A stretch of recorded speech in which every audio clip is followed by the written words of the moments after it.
Good morning, good afternoon, good evening, ladies and gentlemen. This is SKTV coming to you live from Phoenix, Arizona. I want to take this time to welcome all of you, wheresoever you are. We will say good morning if you are somewhere where it's in the morning, like here in Phoenix, Arizona. If you are somewhere in Liberia, where it's in the evening, we will say good evening. And if you are somewhere in the East Coast, where it's in the afternoon, we will say good afternoon. I want to thank you. Want to thank you all for joining SKTV. Maybon, how are you doing?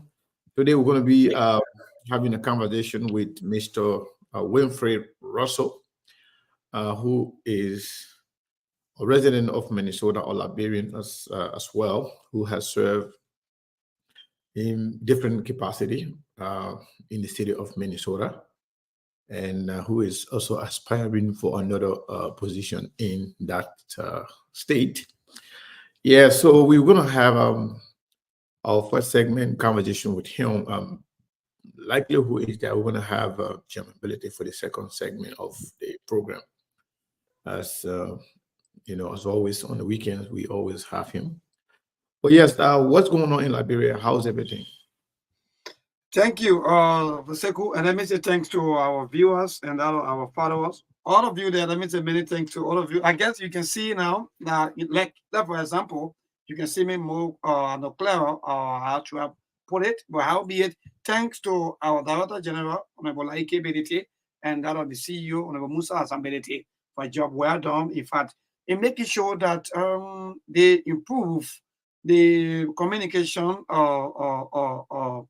network, or in fact Truth FM, making sure that Truth FM become one of the best private owned radio station in Liberia. So indeed, there are a lot of work ongoing, there are a lot of things ongoing. So I want to say thanks to the team, thanks to Laike Benete and the rest of the team for job well done. So indeed, today is Saturday. Indeed, good evening once more to all of you. Today is the 9th of March, and there are a lot of things happening, but today is Saturday as usual.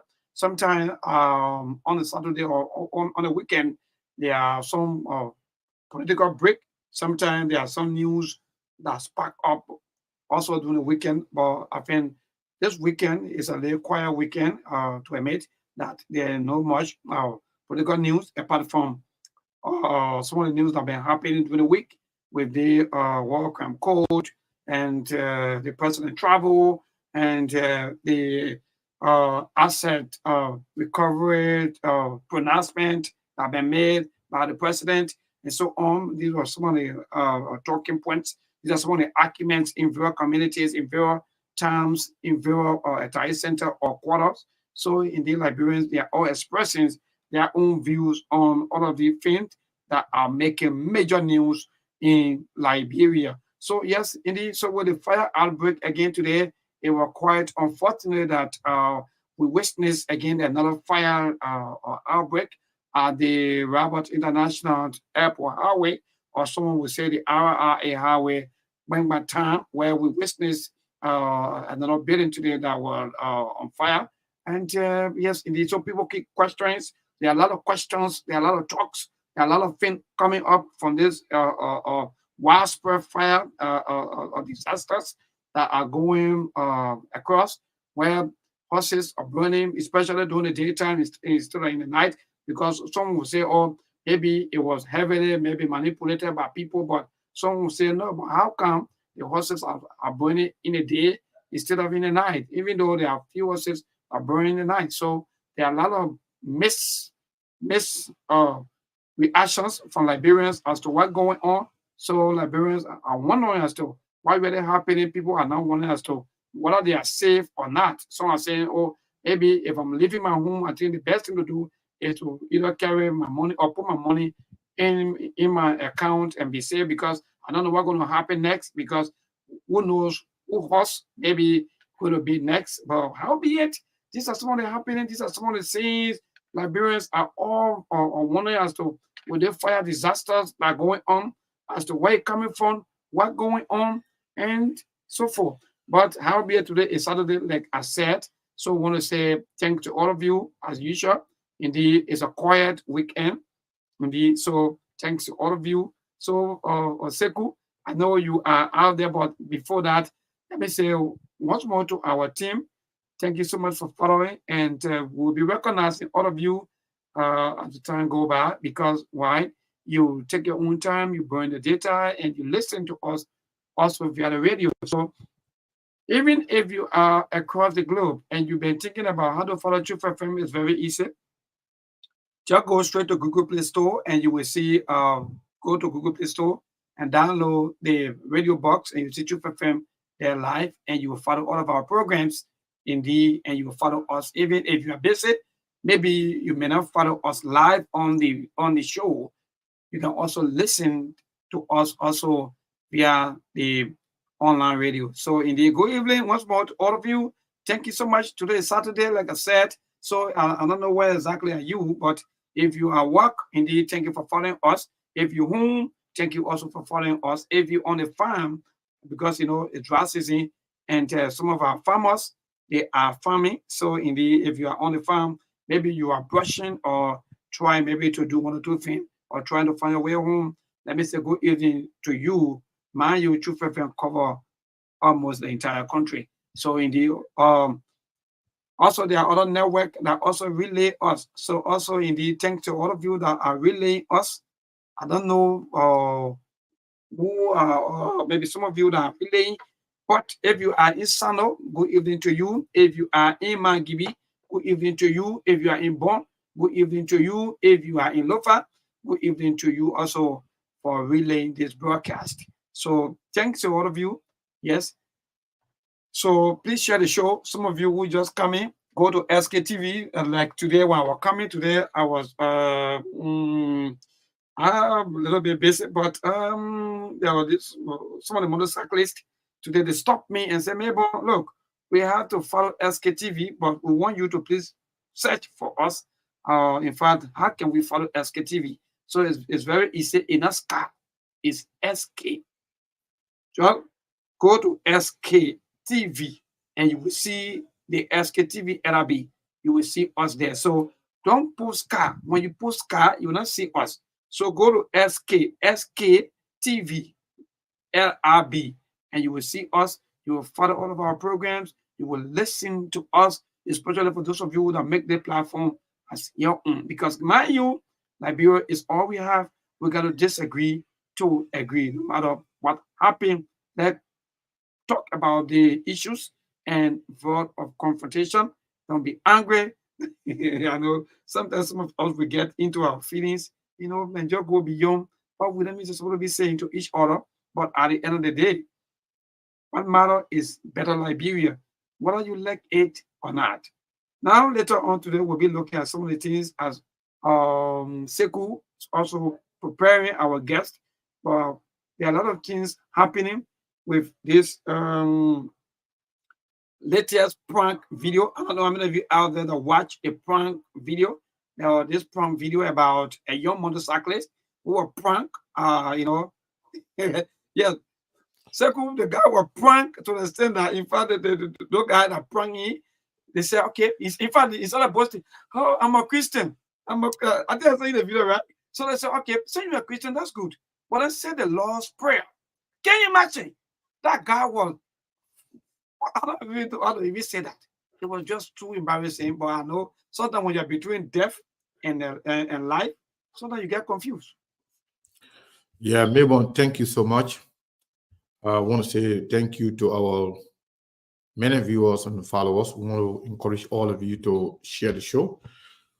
I think our guest is right here, Mr. Wynfred Russell is here, and we are going to be having a very, very, very fruitful conversation today as it relates to one of our own, one of Liberia's finest. His name is Mr. Wynfred Russell.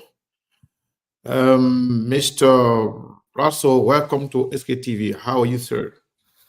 I'm doing pretty good. I'm doing pretty good. Beautiful Saturday out here in the great state of Minnesota, the great city of Brooklyn Park. Okay. Speaking of Brooklyn Park, I used to live in Minnesota. I used to live in Brooklyn. I used to live Oh, really? precisely.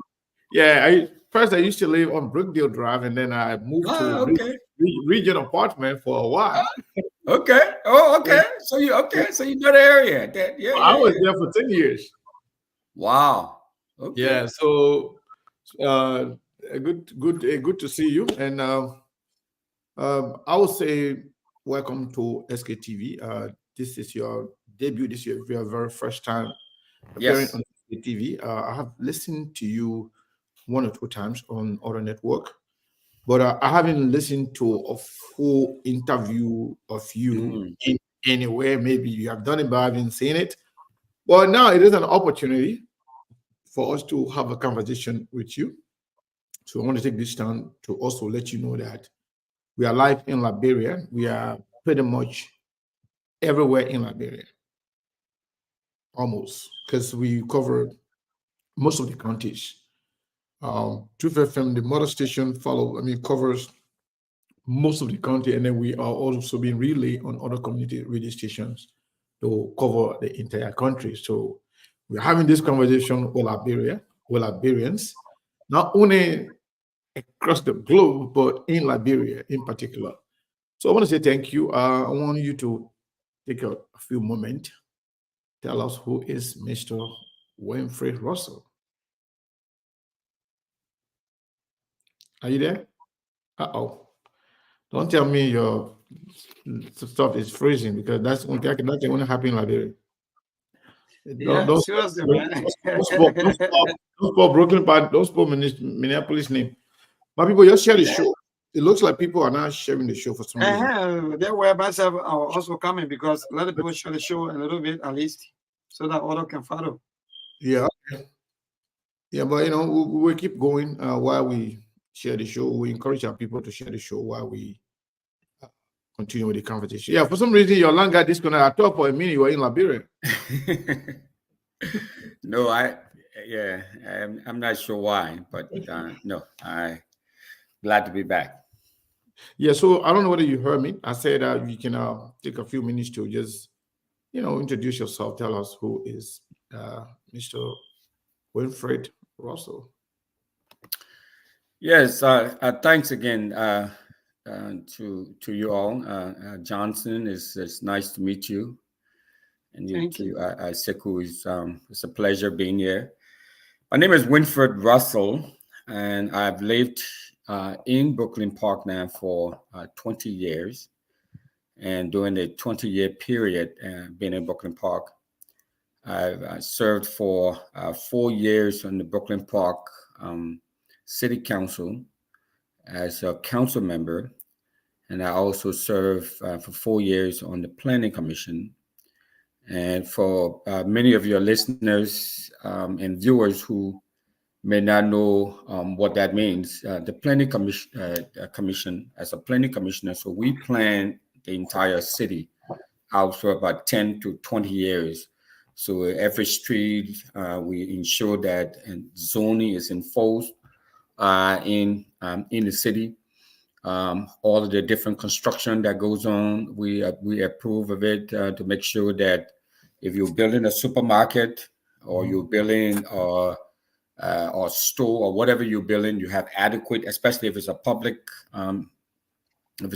facility, you ensure that those places have adequate parking spaces, and those places they adhere to the zoning ordinances within the city. So all of those things to fall under the planning commission. So before any business opens up in the city, you go through the planning commission first before it goes to the city council, and it's approved. And then it gets approved. So I did that for 4 years, and then I served on the council for 4 years. I served on the tourism board. I served on the Historical Society, the Human Rights Commission. And so I've been actively involved in Brooklyn Park for about for 20 years now. And during that period, I founded an organization called ACER to help with some of the work in the city, working with different immigrant groups and different community groups, working alongside with those groups and the city. So so that's me. So besides my public service background, I am a public health practitioner. So I've done a lot of work around public health. I think many of you know that I went to Liberia. I was one of those who went back to Liberia during the Ebola crisis and managed an Ebola response program in southeast Liberia. I was stationed in River G. And then I went to Nigeria, did some work there too, in northern Nigeria. And in Minnesota, I work with Minnesota Department of Health, which is equivalent to our Ministry of Health. And I was the last big thing I did was I managed the entire state COVID-19 response. So I was in charge of the COVID-19 response throughout the state of Minnesota. So in a nutshell, that's who I am and what I'm about. I was born in Montserrat County in Caldwell, but I grew up in Nimba County in Ganta. So I like to to say I'm from both places. My formative years were spent in Ganta. My parents grew up in Caldwell in Montserrat County. My maternal grandfather he has roots in Tapeta, in Flela, so I'm an all-around guy. That's good to know, and thank you for that wonderful introduction. We want to say thank you.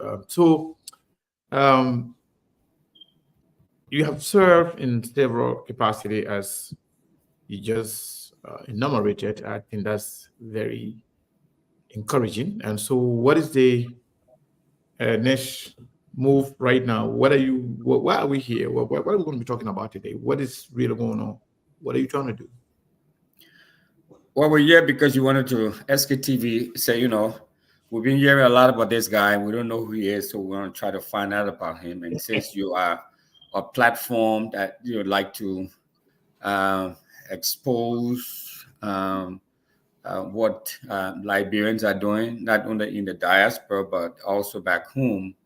So someone called me and said, "Hey, you need to go and talk to SKTV. They would like to talk to you. They would like to know a lot about you." So I'm just here to answer your questions and share with you my vision for my community in Brooklyn Park. So I do a lot of work in Liberia with the city of Kakata. We work very closely with them. And since my term is over now as a city council member, so the next logical step is to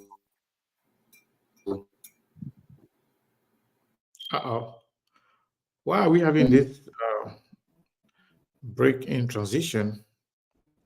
Yeah. For some reason, we are having break. We're not hearing you.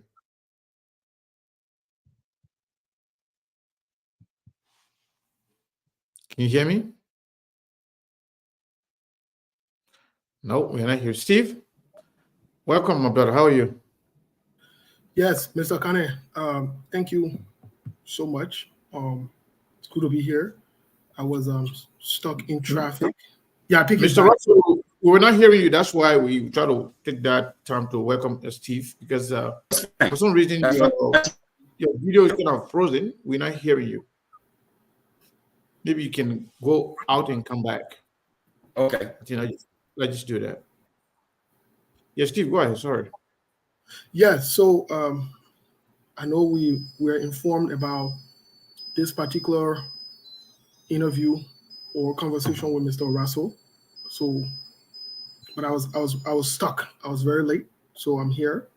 It's good to be back on. A lot of things to talk about.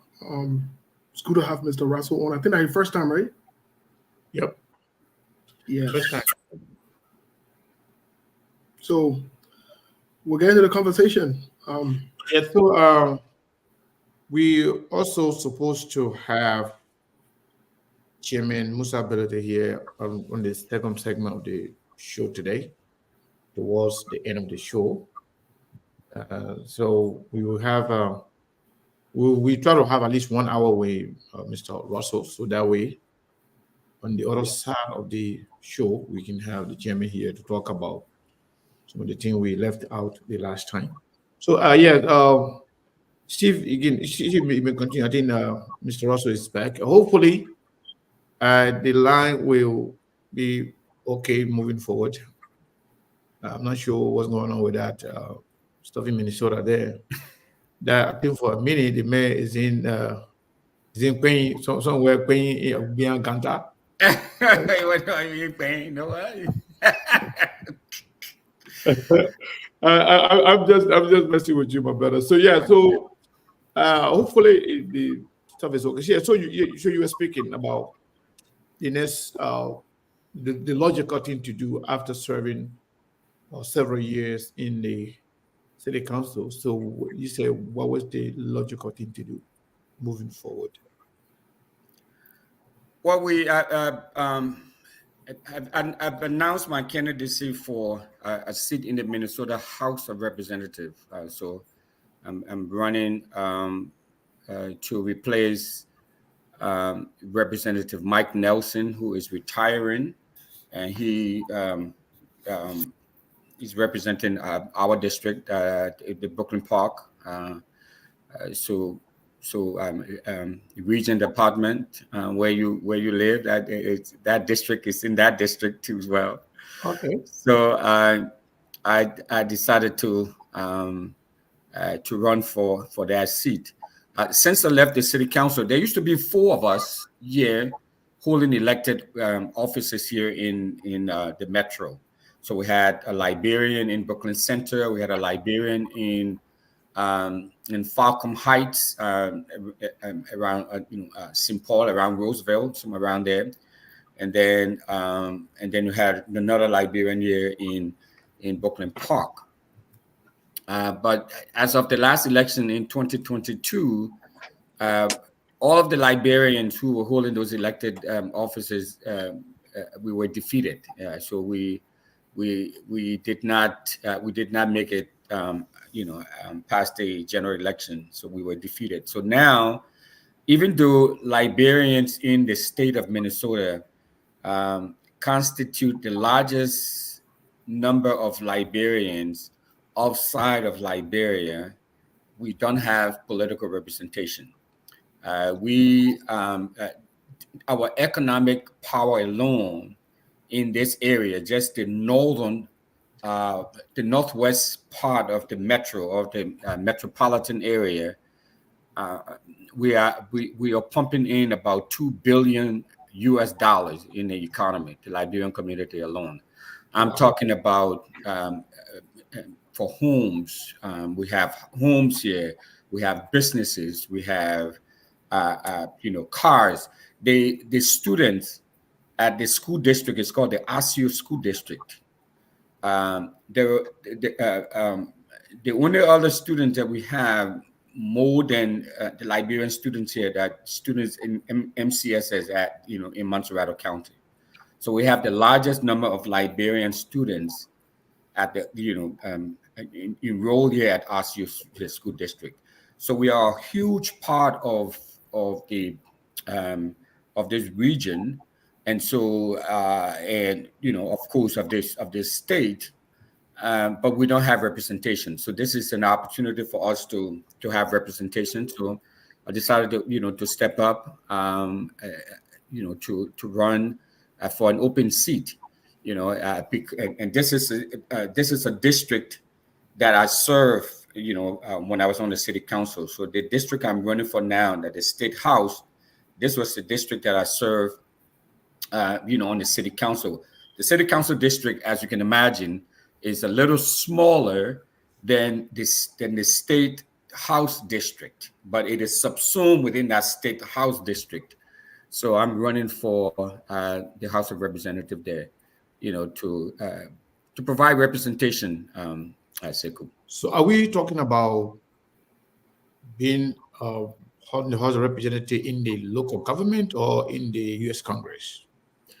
In the state government, not the U.S. Congress. Exactly. That's why I want you to clarify. Okay. Yes. In the local government, in the state government. Yeah. So are you the only Liberian thus far that is running for that position, or we have other Liberians? No, I'm the only one. I'm the one. So how confident are you? I mean, what is the prospect of you being elected? Do you think you can? I think our prospects are. Can you guys hear me now?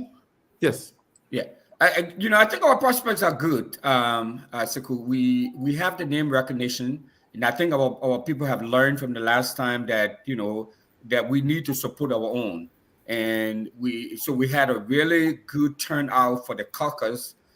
We had the caucuses on the 27th of February, and we had a huge turnout. So we are running against a Kenyan immigrant who just moved to Brooklyn Park to be eligible to run for their seat. And so, and in Brooklyn Park, when you lived here, 10 years ago, she said, or you lived here for 10 years, I don't know when you left, but we have 15,000 Liberians living here. There are nowhere in the United States where you have this many Liberian immigrants living in one particular area, and that's in Brooklyn Park. Mm-hmm. So, so the Liberians, figure, say, look, we have no political representation. A Kenyan immigrant is going to move from some other city, from Brooklyn Center, and then move into Brooklyn Park, only to be eligible because she heard that this was going to be an open seat. The guy who holds the seat is retiring, and so she decided to come in and try her luck. But so that's what it is. So, but I'm the only Liberian running, and so Liberians are saying no, we're not going to allow this to happen. So they show up in mass during the Democratic Party caucuses. So you're running as a Democrat? Yes, running as a Democrat, and I'm seeking the Democratic Party endorsement. The caucuses on February 27th was the first step, along that journey. And so after that, then we go to the convention, which will take place April the 13th. And then after the convention, whoever between the two of us, the Kenyan immigrant and the Liberian immigrant, so whoever gets 60% of the vote, that person then would get the Democratic Party endorsement. And it is critically important to get the Democratic Party endorsement, especially in this region. Whoever gets the party endorsement literally is going to win, because this is the Democratic Party bastion, this northwest part of the Twin Cities. So Brooklyn Center, Brooklyn Park, New Hope, Crystal, Maple Grove, that whole area. Once you get the endorsement, your chances of winning, your chances are really great. Now, for context, when I ran for mayor in 2022, I did not have the Democratic Party endorsement. When I ran for city council and I won city council, I received the Democratic Party endorsement. So the party endorsement, so your winning is almost contingent on getting the party endorsement. So we didn't get it the last time because we started late. So this time around, we started early to get involved with the caucuses and all of that, go to the convention, and hopefully we can secure the party endorsement. And once we secure the endorsement, I don't know what's wrong with his signal in that place. Maybe you got two mobile phone or something. Metro. No, okay, so maybe what I can do, because I'm using maybe you get one of Metro PCS phone. I'm just kidding. So yeah. Before I go to my colleagues here to ask your question, so how is it going to look like at the convention? is it going to be the people, the population in the district going to vote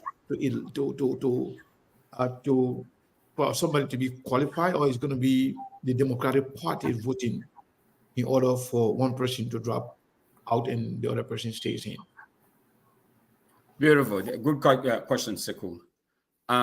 So what's going to happen now? So first of all, people have to register to be delegates. Okay. And then, so that process took place February 27th. And during that process, so you show up, you say, okay, I'm Sekou Kane, I'm here to be a delegate for Wynfred Russell. And then you register. Then Sekou then will go to the convention, April 13th.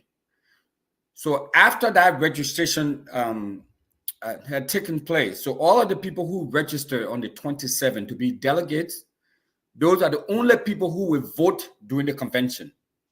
Okay. Yeah. So no one else can jump into the process now. So only those who registered to be delegates are going to participate in the convention. So if you look at what is happening at the national level, Super Tuesday took place last Tuesday with Trump and Biden. So they were trying to get as many delegates as possible. For the Republican, I think it's 1,200 delegates or so. So those delegates then will go to the convention and vote. And then vote, but in that case, it's almost ceremonial because the Democratic Party is going to have their convention, and that's what they were calling Trump and Biden the presumptive, nominee for the individual party. So it's the same thing that takes place, but on a smaller level. I know we don't do that. I thought we're trying to have a primary, a convention, and all that kinds of stuff in Liberia, but apparently it didn't work out. But that's what we do here. That's part of the process now. So you have the caucuses in not every state, in the United States, have a caucus. Some of them, so first we have the caucus. So not to cut you off, based on the first phase that you just had, that gives you an idea as to how it's going to look like exactly at the convention. Exactly. So how sure are you that you will accumulate enough delegates to win over the Kenya National? Like I said, we're very confident because of the number of people who showed up on the 27th during the caucuses. And they register, all of them? Yeah, well, yeah, a lot of them register. We just from our anecdotal information, we bested the Kenyan lady by 5-1. I mean, Sekou, you live here, Brooklyn Park. That's Liberia Zoo. Brooklyn Park is like Liberia. Yeah. You know what I'm saying? So we show up in mass and overwhelm the whole system. So, and the beauty of this is that at this level, you don't need to be a citizen. So green card holder, you just a resident, because remember now, it's the party convention, it's the party process. So it's not the federal election. So in Liberia, for example, if we use Liberia as an example, so it would be like the CDC or the CPP, it's having a convention. So it's not the NDC has nothing to do with it. It's the whole party process. So then the party determines we want, we're going to put all our weight behind this candidate, or we're going to put all our weight behind this other candidate. So I mean that's what happens. Yeah, now go to Steve. That's quite interesting. I'm lucky. We try to do that in Liberia, but you guys refuse. I know. Yeah. You guys refuse to embrace that. Well, yeah, our people we still need to learn a lot in Liberia. So, Steve, back to you. Thank you, Mr. Kane. Welcome, Mr. Russell, to SKTV, and good afternoon to you. Thank you, sir. I'd like to kickstart my question by a statement that you made.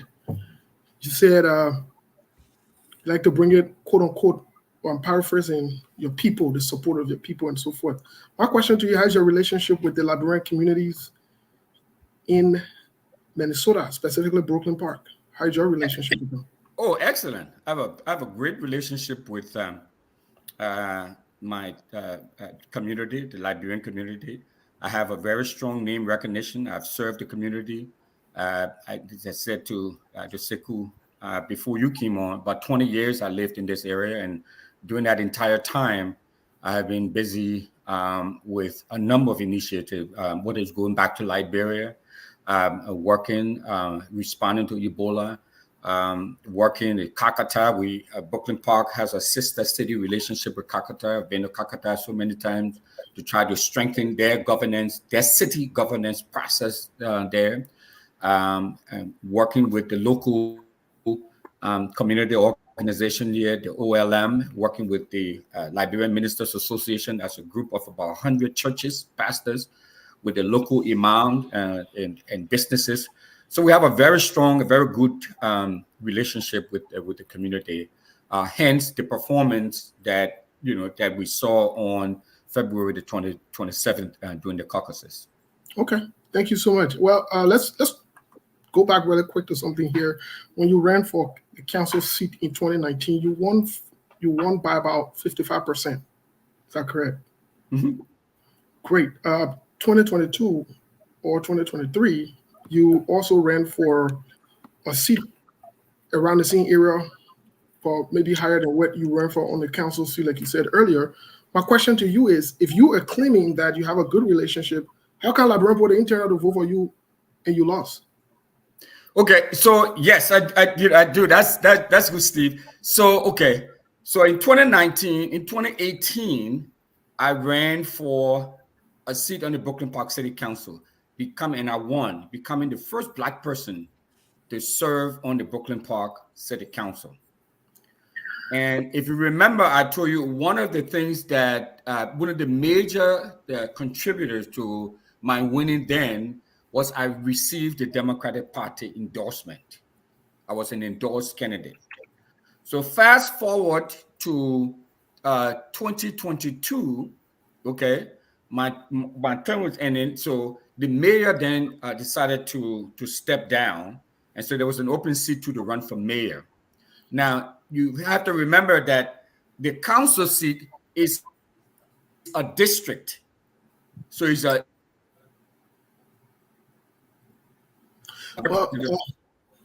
Mr. Russell is frozen here. Folks, I'm still frozen? Yeah, we couldn't hear you too good. All right. Am I still frozen? No, you're better now. You're much better. I'm using my laptop. If this continue, I can switch to my cell phone. I think it'll be better because I'm using my I think you are good for now. Okay. I don't know. Yeah. So okay. So what happened then is that so when you run for mayor in the entire city. So just take Monrovia for example, right? So if you were running for a council seat in Monrovia, in metropolitan Monrovia, say for example, okay? So then you would just run, say, in the Cinco area, that district, Cinco district, right? Mm-hmm. But if you're running for mayor, then you will run for, you will get votes from the entire city. So you're from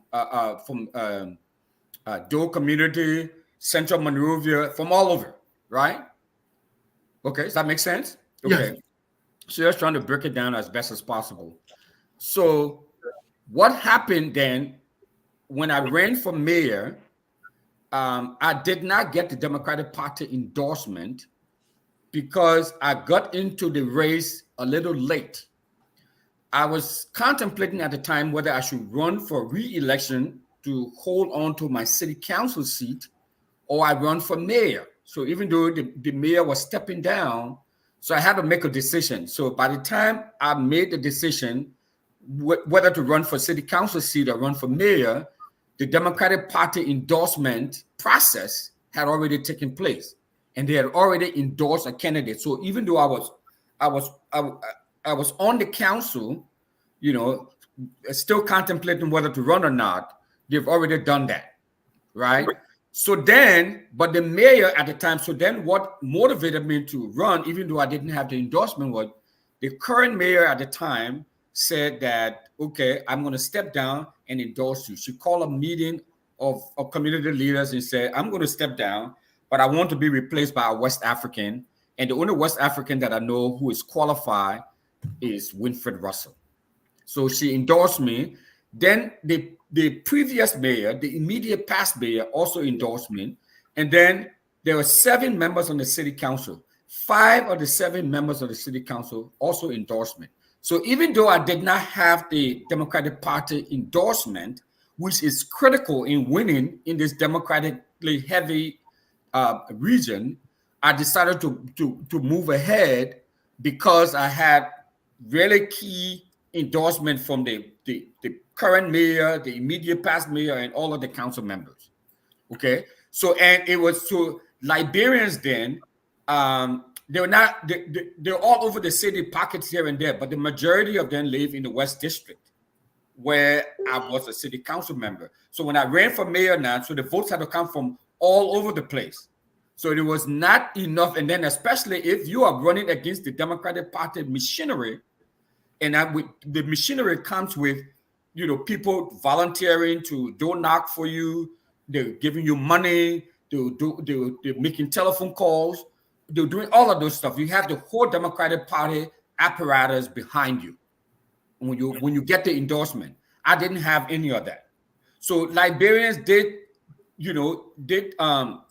So I received almost 10,000 votes when I ran, okay, for mayor. Liberians, and now then you have to also remember that only citizens can vote. Liberians constitute about 15,000+ in the city. Not every Liberian is going to vote, right? So, and you cannot, when you're running for mayor, which is across the entire city, you cannot just rely on the Liberian vote. You have to rely on white vote, Asian vote, African American vote, other groups. So your Liberian community, on its own, cannot just propel you to win. You need the support of everybody. So that's part of what happened during the mayoral the mayoral race. Now, where we are now, when we go to the general election in November, I'm going to rely on votes from all over. Republican vote, white vote. I have to convince people from on the other side to come and join me.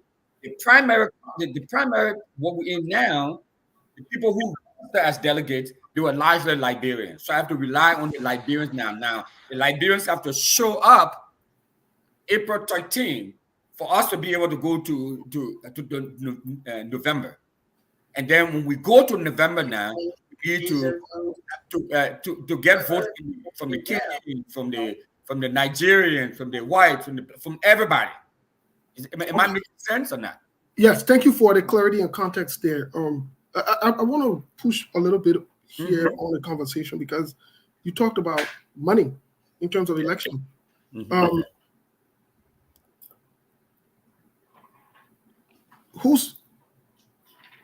What do you say in terms of your income, in terms of donations and so forth and sponsors? Saying you haven't gotten the Democratic nomination yet, the Democratic Party nomination yet. How are you sponsoring your campaigns, your movements, raising funds and stuff? Like how are you going about that? Yes, so we are raising funds until hopefully we'll be able to get a little bump after our appearance here on SKTV. That one of my volunteers who set this interview up with you all for me, helping us to raise some funds. So what we're doing is we're asking Liberians to donate to the campaign, and if you guys can allow us to get to publish our or mention our Cash App, so people are donating that way. But Steve, you're right. I mean, money anywhere, as we all know, campaign costs a lot of money. Money is very important, is very significant. So even if you have the endorsement and you don't have the money, to push your message through, to get flyers, to pay for all of the other services and stuff you need is going to be difficult. So one of the things that we're trying to do is that every opportunity we have, we try to raise funds, because guess what? My opponent had raised over $100,000 already. We have only we just started. We raised as of last week, we raised $290. Then we received some donation from a lot of Liberian local businesses like Waterside Market. They donated a significant amount to our campaign funds. So we're trying to boost up our donation, our ask. So we're here to ask SKTV to please help us in that regard. But you're right. I mean, without the resources, I mean, we're way behind. But I mean, we have the support from the people. And I tell you guys one thing, right? It was a little reminiscent of what we saw back in Liberia. So we came, just shared real quickly during the caucuses, right? So we show up at the caucuses.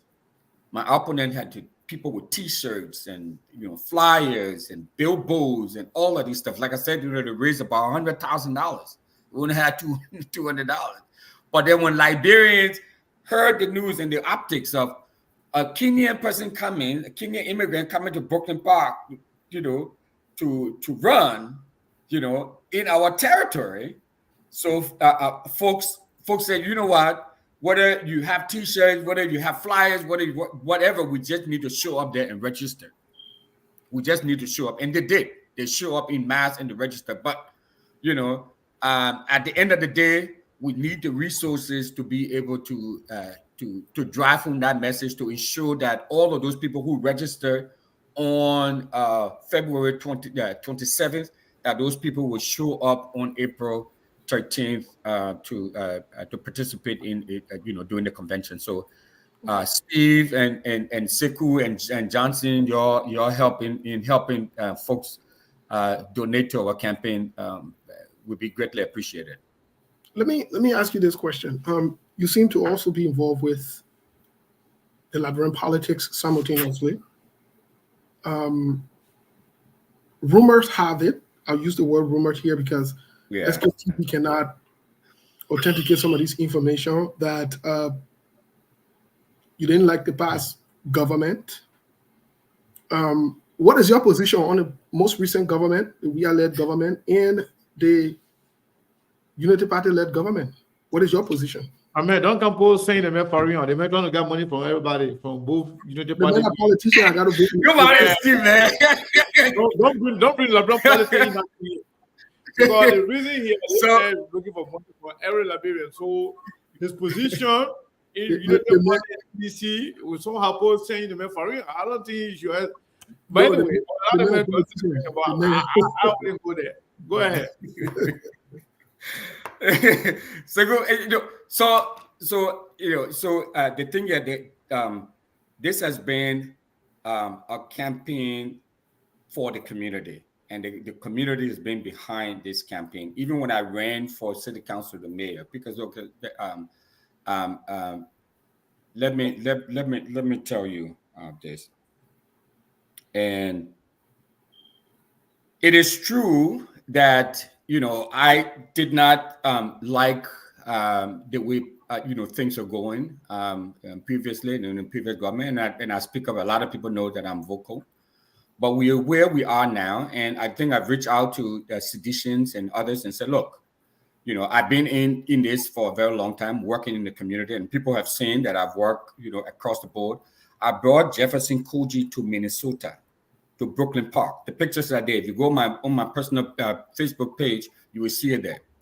I took him to our waste management center, working with him to try to address the waste management issue in Monrovia.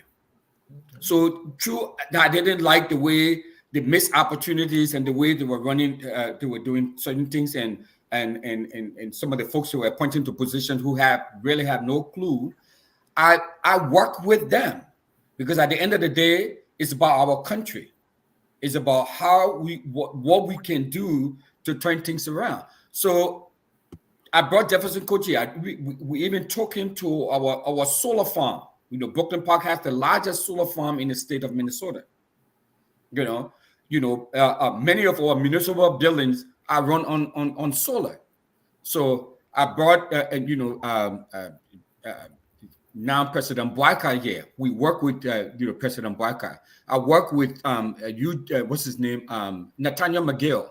So I told Sekou before you came on that one of the things in my public health background, I managed the COVID-19 response to BIPOC community folks in the state of Minnesota. So we had a lot of excess vaccine. Okay. We turned many people didn't even know that. It's not going to say, oh, this vaccine is given here because of Wynfred Russell. No, because the vaccines are owned by the federal government. Okay. So because I was managing here, we had surplus vaccine. So I leveraged my connection with the senators and other that, Senator Tina Smith, Senator Amy Klobuchar at her office, and all of the folks in Congress to try to push them, Commissioner Lundy from Hennepin County, to try to push them to get those vaccines to Monrovia. So my point is, I've always worked with all of these governments, with all of them.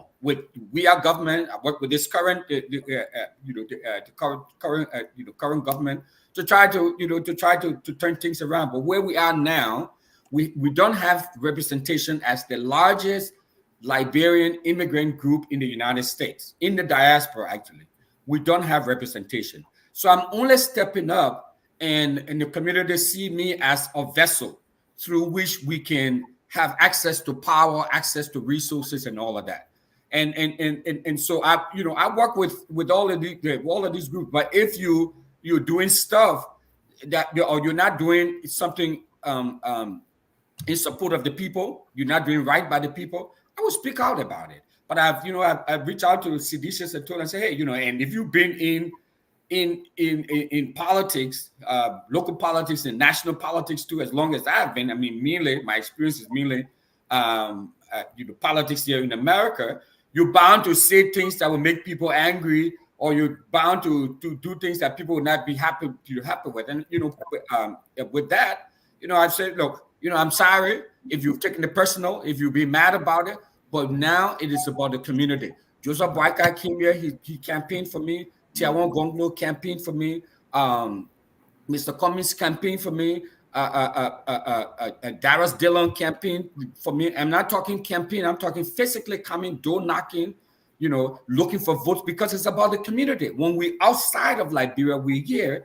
It's about the country. It's about our community in gaining access and resources. And there are a lot of resources. Fire trucks, ambulances, working with police uniforms, and we will get programs now in place for the current police, to work with them too as well. So we do a lot of things, and so that's how people look at it. They forget about the individual parties, and we look at the country and we look at the community to see how best we can get access. Thank you, Mr. Russell. I will, if time permits, I will have to push you on some issues, but let's hear from Steve. Sure. Yes. Sure. So Steve, what we're going to do, we are going to have another interview with him another day, because he's going to be available from now to the time, because he's going to need more time. We're going to announce the Zelle, the Cash App, for him, but today we kind of a little bit changed with the timing. We wanted to make sure we bring him on as soon as possible. We have Chairman Musa Belete, the district number 7 representative, standing by to also come and have some conversation here today.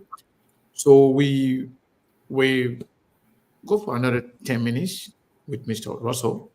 So speaking of contribution, I was a little bit shocked when you talk about other person raising about 100,000 plus, and you were talking about $200, and sometimes like, am I hearing myself, or what's going on? So if you got the Democratic Party endorsement. Does that come with some financial incentives? Yeah, it's just a little bit, probably like $600 to maybe $1,000. But the main thing is that because people vote merely, they're very tunnel vision and very focused on party. So once you get that party endorsement, all of the people who are Democrats and the majority of them here, they'll just vote. They don't care who it is, who is on the ticket, as long as that person is endorsed by the party and the party says, this is who we want. That's who they're going to vote for. So what a lot of candidates look for, Sekou, is that the party endorsement, because when the party endorses you, the party gives you a list of all of his hardcore members, and then you do targeted campaigning to these folks. So I know Steve is a Democrat, and maybe Johnson is a libertarian or a Republican or whatever. I'm not going to waste my time to go to Johnson, right? Mm-hmm. I would just go straight to Steve, and try to convince him and tell him, say, hey, Steve, I'm running. I need your vote and all of that. So so having that database from the party, I don't know if the parties in Liberia if they do that. But like where you have ANC or Liberty Party or UP and all of that, where you have a dedicated list, you can rely on that database, Sekou. It is more than money. When you quantify that stuff, if you got a database of Democratic voters or Republican voters, it's better than money. But to answer your question, they will give you a lot of money. Now to cut you off, a quick announcement. I just get communication from Chairman Municipality Representative District Number 7, Nima County. He's also watching. He said he will let go his time for this guy today. He said the guy is doing great. The guy is doing excellent. So you forfeited his time to you, that you can be here for the rest of the show so we can have this conversation. Then we can reschedule his appearance. So Steve, back to you. Well, back to you. Maybe the chairman want you to push this guy. So you say you want to push it, man. So push it. The thing about it is the chairman says he's enjoying the man, so let him continue. So Steve, before you come in, so I met Chairman Ability, Representative Ability, for the very first time. The last time the most recent time I was in Liberia. Okay. And it's because I've been doing a lot of work in Flumpa, near Ganta. So and again, let me add another thing. The chairman also pledging to support you as well. Thank you. And that make up any money. So the man said we should all support you. That's the message. He said you're doing excellent, and we should all support you. So he was. Thank you.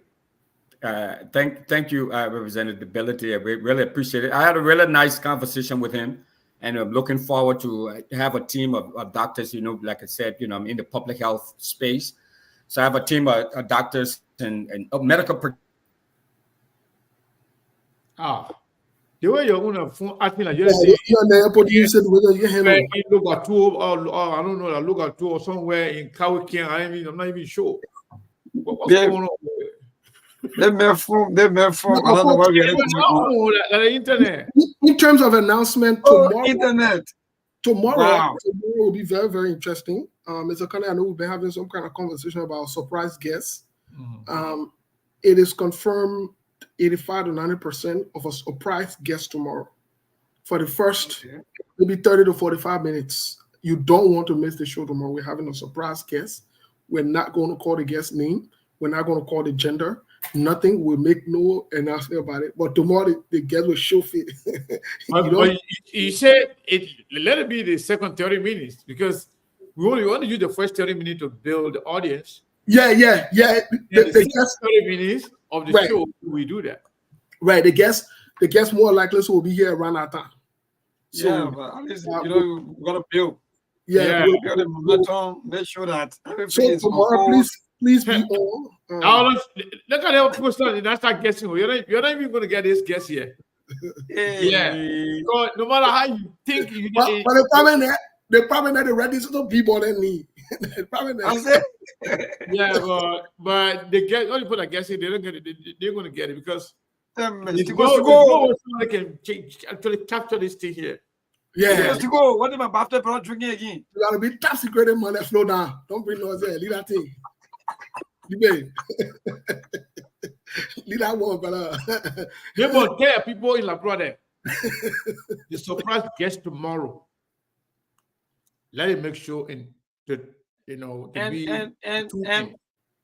be around. And the Director General Liability also following right now. He's also following, working hard. Okay, tell the director said tomorrow he will not make tomorrow's show. He may say that. Another news. A big thing.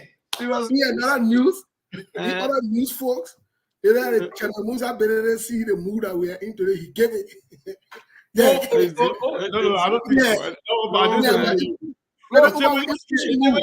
Nobody, man. Thank you. The chairman has come back. Forget what that one past Steve there. No. Mr. Russell is back, Steve. Okay. Yes, Mr. Russell, thank you for coming back on. We're talking in terms of contributions, monies, and so forth. What else do you say to Liberians, especially those in the diaspora in other states? How else can they contribute to your campaign outside of maybe they don't have money? What can they do to help your campaign? What do you say? Yeah, thanks, Steve. And I'm sorry about the internet going off and on. Yeah, I'm really sorry about that. I'm not sure what's going on. People can contribute so many different ways, and one of the ways is that there a lot of people know people. A lot of Liberians know folks in Minnesota in Brooklyn Park. So one of the things is, so if you don't have any money to contribute, to go to our Cash App, or Zelle or PayPal or any one of those different platforms to make your contribution, you can just call someone here and ask them to support us or show up on convention day to give their support or pledge their support to us. So that's one of the things that they can do. That would be greatly appreciated. Okay. Let's go back just a little bit in your past, because all of these things from a strategic political standpoint could be used against you, right? Such as in your past, we saw members of the Spoon Talk. What is your affiliation with Stanton Witherspoon Spoon, who is a confessed criminal? What do you say? What did I say about what? About if I have a relationship with any kind of relationship with, in terms of whether donations, any kind of relationship or so forth. Well, Stanton supported my campaign the last time, and he supported my campaign now. So anyone can support my campaign. I'm not in the place to. I mean, and all of those things, as you know, you all know here, they are documented. So if you are making a donation to my campaign, whether it's Chairman Ability or Sekou or whoever, that is fully documented, and the records are there. People can go there and look at all of those who made contribution. There is no secret. There is nothing secretive about that. I have a relationship, a great relationship. Like I said, a lot of people look at this candidacy from the community standpoint. This is about Liberia. This is about Liberians. And if there's a Liberian out there who is trying to give us access to power and resources, let us go there and and support him, and that's what it's about. I've listed names of people, prominent folks who came here and do knock for me. Tiawon Gonglo, I think I mentioned Mariah Yakula, many of these folks came here, and I was not, personally supporting any campaign or any candidate, but for the love of country and the love of people, they came here and supported me. So it's the same thing with Stanton and every other group, and that that have come here to give us a support. No, I'd have to push you on that particular statement you just made. It is the same thing. Alexander Cummings is not a confessed criminal. Tiawon Gonglo is not a confessed criminal. Joseph Yuman Bwaka is not a confessed criminal. So placing all of them on the same scale in the same boat, what does that say? Because it seems like you're, from what I'm getting, from my understanding, you're posting a blanket statement while you're criticizing George, where other people who are not doing right by the Liberian people. What say you? What I say is that Stanton is not a government official. Stanton was not elected by anybody, as far as I know. George Weah was. George Weah went and he took the oath to do right by the Liberian people. And if he's not doing right, and if he wasn't doing right, I think it's incumbent upon all of us to call him out. And like I said, it was just not about making bland or broad criticism. I personally reach out to them and work with them to try to turn things around, at least within my spheres of influence and within my area of expertise. And at all level, they didn't perform, up to standard. So that's a whole different ball game than Stanton, who is dealing with a personal issue. This is not for me to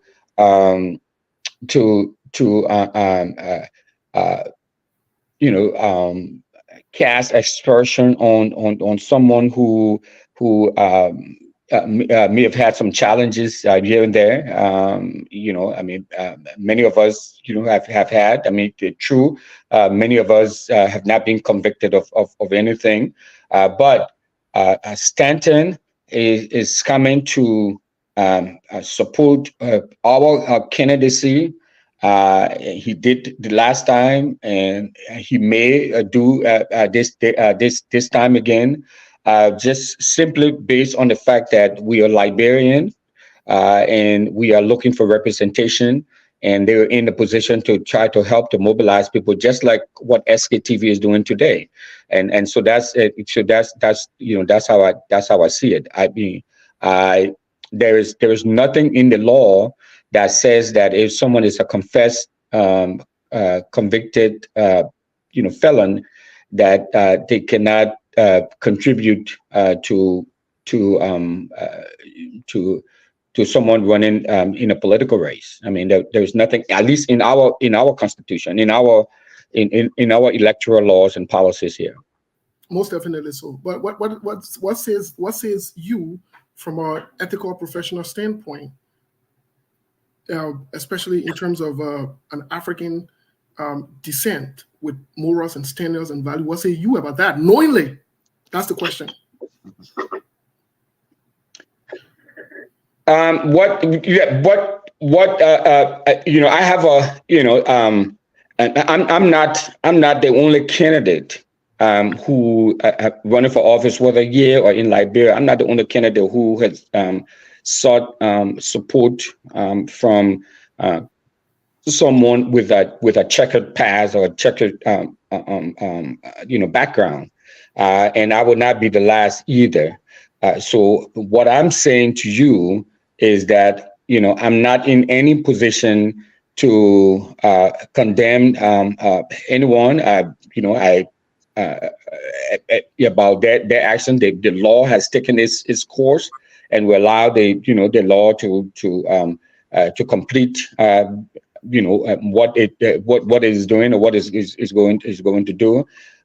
my candidacy for a seat in the Minnesota House of Representatives is to represent Liberians, is to represent people in my district, which also includes white folks, Nigerian folks, Cameroonian folks, Kenyan folks, and a whole diverse, eclectic mix of people. Okay, and so that's what this is about. This is so if anyone can come in and help us to accomplish that, that's fine, as long as I stay within the confines of our electoral laws and policies. That's fine. My personal issue, has nothing to do with my personal issue with how someone may have behaved and what they were going through has nothing to do with us seeking representation in the Minnesota State House. Thank you. Sekou, it's up to you. Thank you so much, Mr. Russell, and thank you, Steve, for those pointed questions. Mr. Russell, speaking of Liberia, I understand that you are doing this for Liberian, for our community, for Liberian people. What Liberians tend to gain as a country, you're being elected as a representative for the state of Minnesota. What is the impact the Liberian tend to enjoy in terms of your personal contribution from Minnesota to Liberia, and how? Liberians, here in Minnesota, in the diaspora and back home, will stand to gain significantly if we were to have someone in the Minnesota State House, someone in the Minnesota legislature, and especially someone with my level of experience, with my level of service, passion and commitment to service. I think we will gain a lot. You see, the way politics work here, you guys know that, but it's mainly, I'm saying this mainly for your audience and your listeners, your listening audience and your viewing audience as well, is that this is about relationship. Don't forget, to people who are listening in Liberia, pretty much in the entire country. So Great. So this is about relationship, and so what they're going to benefit is that. So many folks may see this or may not understand what it is and the sort of clout and the sort of access you have just serving on the city council in an elected position. Okay, the first Black person ever elected to the council is was a Liberian, and that opened up a lot of doors. Okay, I know the Speaker of the House personally on cell phone basis. I know the commissioners, and these are people. Our county, for example, the county budget is about almost $3 billion, $3 billion US. So this guy is a friend of mine. I mean, I just communicating with him today. I know the Congress people, when Liberians were fighting to get citizenship, the whole DED, I was at the forefront of that. The city of Brooklyn Park, I was serving on the council at the time. We took the lead on that, and to benefit all of the Liberians who live in the United States, and by extension, the Liberians back home in Liberia. We were at the forefront of that. So the two senators from Minnesota, these are powerful positions. So when you get to the state house, when you get to the state legislature, you're interacting with a lot of folks there, with a lot of folks who know you, who you've worked with. It's about relationship building. It's about partnership. It's about working with all of these folks to deliver resources. I'm talking about planning or putting together, say, for example, a trade mission from Liberia. The Minister of Commerce and his team coming from there to Minnesota, where we have the largest, when we just have one section of the metro where Liberians live, where our economic impact is about $2 billion US. We have a significant buying power. Okay, so accessing all of those resources. So this is how the school district that majority of Liberian students go to school. The largest school district, one of the largest school districts in the state of Minnesota, where in the United States of America, where you have the largest number of Liberian students attending school, is in the district I will be representing. That is significant, Sekou. When I personally know the school board chair, so we benefit in so many different ways. The only other place where you have more Liberian students than what you have in Brooklyn Park, that's in Montserrat County, with MCSS. So there is a lot of direct benefits that we going to get. I'm not even there yet, right? I'm not even the Minnesota State House yet. I've already, but just because of the political relationship, the access that I've been able to get by being on the council, for example, the city council, for example, we've been able to arrange, a police training opportunity for our current police force to come here and get training. Let's get into the election part of this, because you got to be elected before exactly effectuate any changes into the process. So Liberians who did not register as delegates, and they may not be eligible to vote in their delegate election convention in Minnesota, what kind of help can they give if they are not eligible to vote, but they are residents of Minnesota and they want to support you? What kind of help can they provide for you? What they can do is to appear at the convention hall on April the 13th. That will be at the Northview Middle School in Brooklyn Park, and just offer some moral support. We have food, we have drinks, we have T-shirts, have a lot of campaign paraphernalia, gifts that they can take away. So they can just be there to show support. Or they can go to our Cash App and make a modest donation to the campaign. So if you have done your due diligence in terms of campaign financing, how much are you targeting in order to be in a better position to take you to the finish line? How much are we talking about here? We're talking about 50,000. Like I said, my competitor has already raised from her community and maybe other communities to combine about 100,000+. But we think that we can get the job done with about $50,000. $50,000, and how much can we safely have right now So and that's the beauty of our system here. The system here is that everything is open, everything is public. There's nothing secret, and it's not personal. You don't own it. His money is not for me. It's for the campaign. The campaign is separate from the individual. You know what I'm saying? So as of now, we have raised at least about $6,000. So we have our largest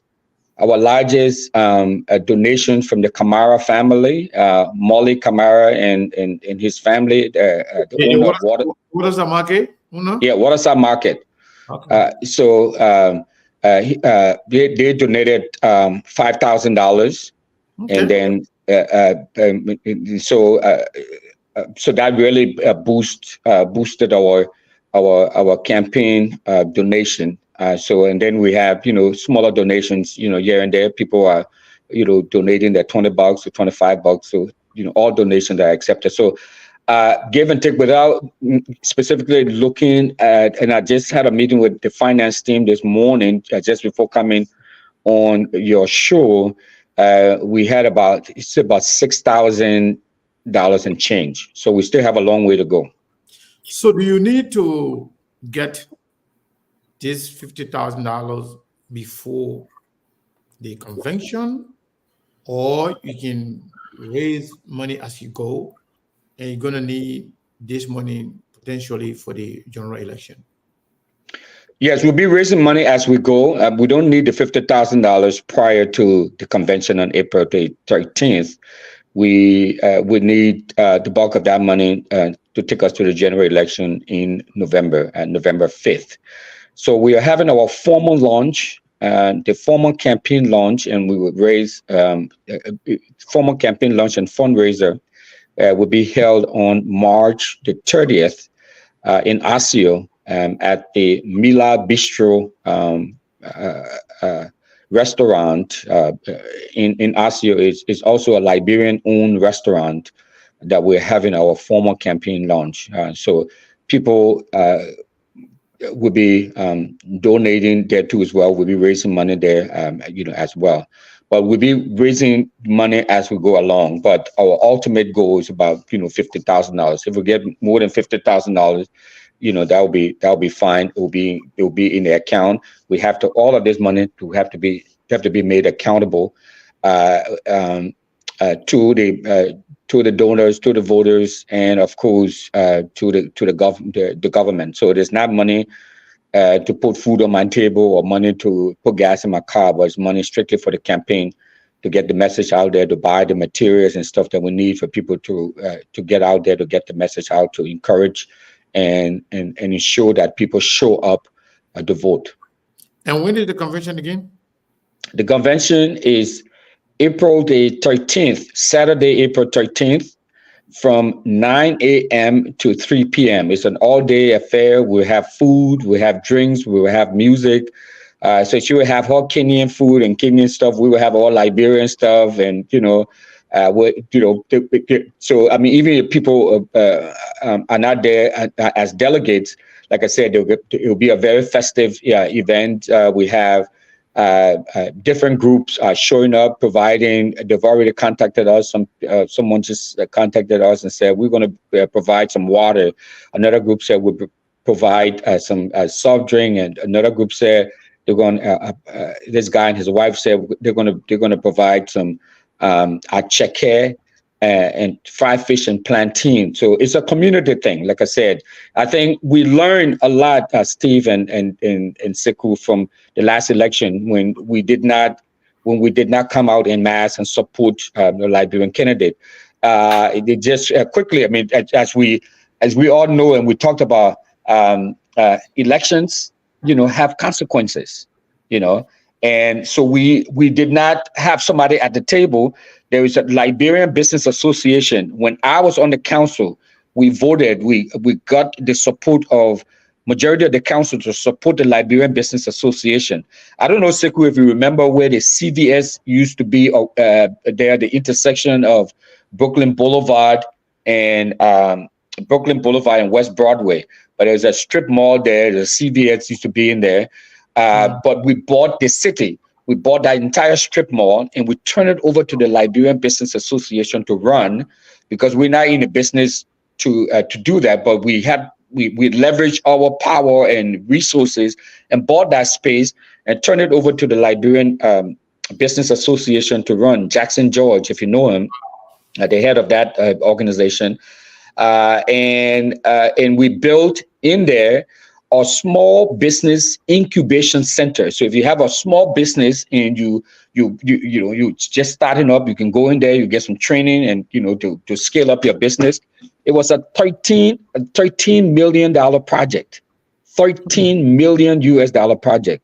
When the mayor came in, who was not a Liberian, guess what? he rescinded that contract and gave it to an African American lady. Then Okay. we had another Liberian who had a security firm working. They call them violence interrupters. They were working closely with the police. He had the council approved a $650,000 contract for him. He's a Liberian. He had 31 people working for him, young guys working for him. Okay, other day 31 folks, 29 of them were Liberian immigrants. When the mayor came in, he pulled that contract from Bishop Smith, eventually a $1.2 million contract, and gave it to an African American. Wow. So when our community have seen that and experienced that, they said, "Nah, we need somebody at the table. We need someone on this table helping us to push through our interests and things that will benefit us." So that's what this is all about, my man. Yeah, we'll go to Steve, and then from there, then we can open the line for other Liberians, maybe other people who may want to ask you a question. Thank you. To this conversation. Steve? Mr. Russell, thank you for engaging the conversation here today. Why, if the Democratic Party does not give you the nomination you seek, what is your plan? Great. I mean, you asked some really great questions. I like that. So what will happen then? So typically, what happens is that if you don't get the endorsement, that's the end of the road for you. You step aside, and then you let the endorsed candidate move on to the general election. But we've made a decision that, because what we're hearing, the other side is saying that even if they don't get the endorsement, they're not going to step aside. They're going to marshal on. So we're like, oh, okay. So that's the case. We know we have a very large number here. So if you want to, if that's how you guys want to play ball, bring it on. So we are also looking at the possibility that, plan B, that if we don't get the endorsement, we will just continue on to either the primary or general election. So are you saying you're actually saying your plan B is you would still continue the process regardless? Yeah, regardless, because you remember now I told you guys, so the only people who can vote convention day, April 13, are people who register February 27. Mm-hmm. So after April 13, it opens up to everybody else. All the other, we have, with our large numbers, we'll be able to go out there and mobilize and campaign folks to vote for us. So we still think that we have a very good chance. Okay, I'd like to pivot to Liberia just for a little bit. In the near future, and this is hypothetical, you can choose to answer or not. In the near future, do you have any intent of running for any political office in Liberia?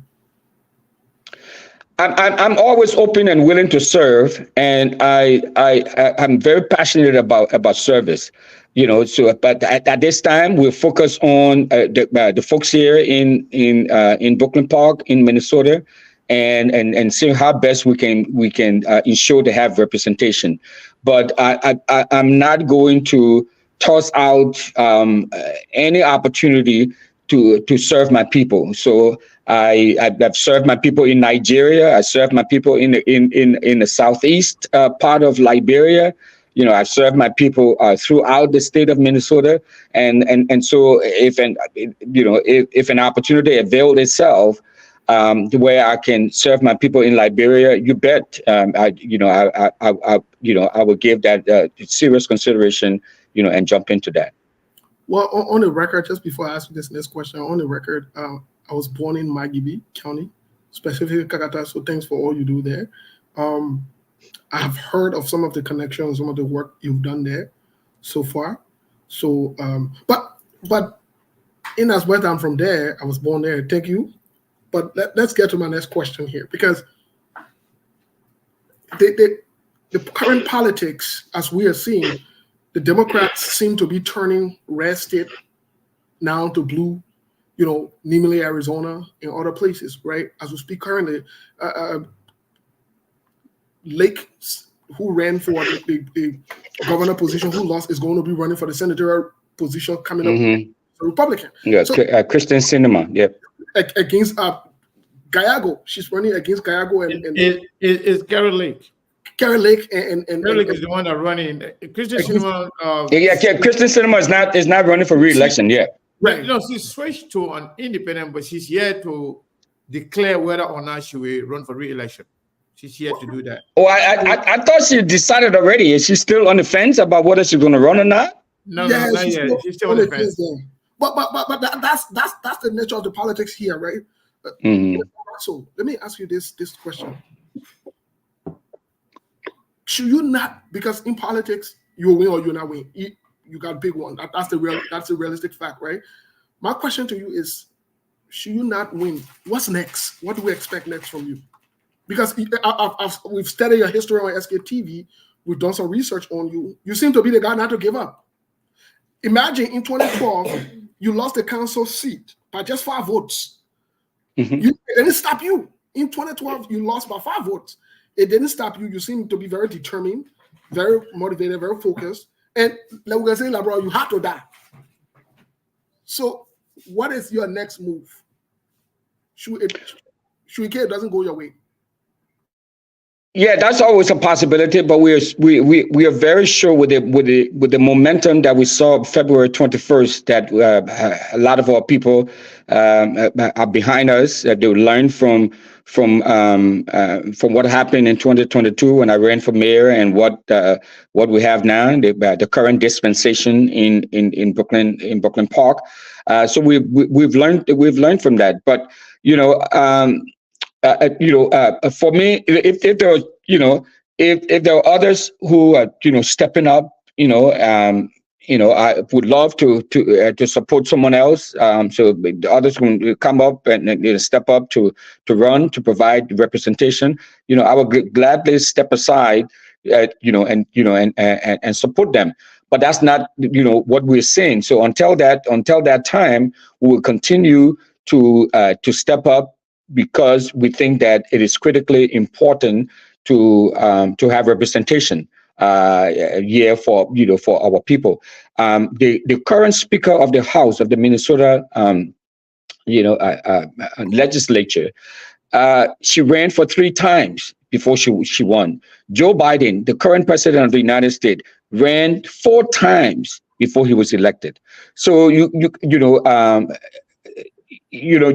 cannot give up. I mean, because at the end of the day, if you see these opportunities are there. Look, you all know this. We have in the Minnesota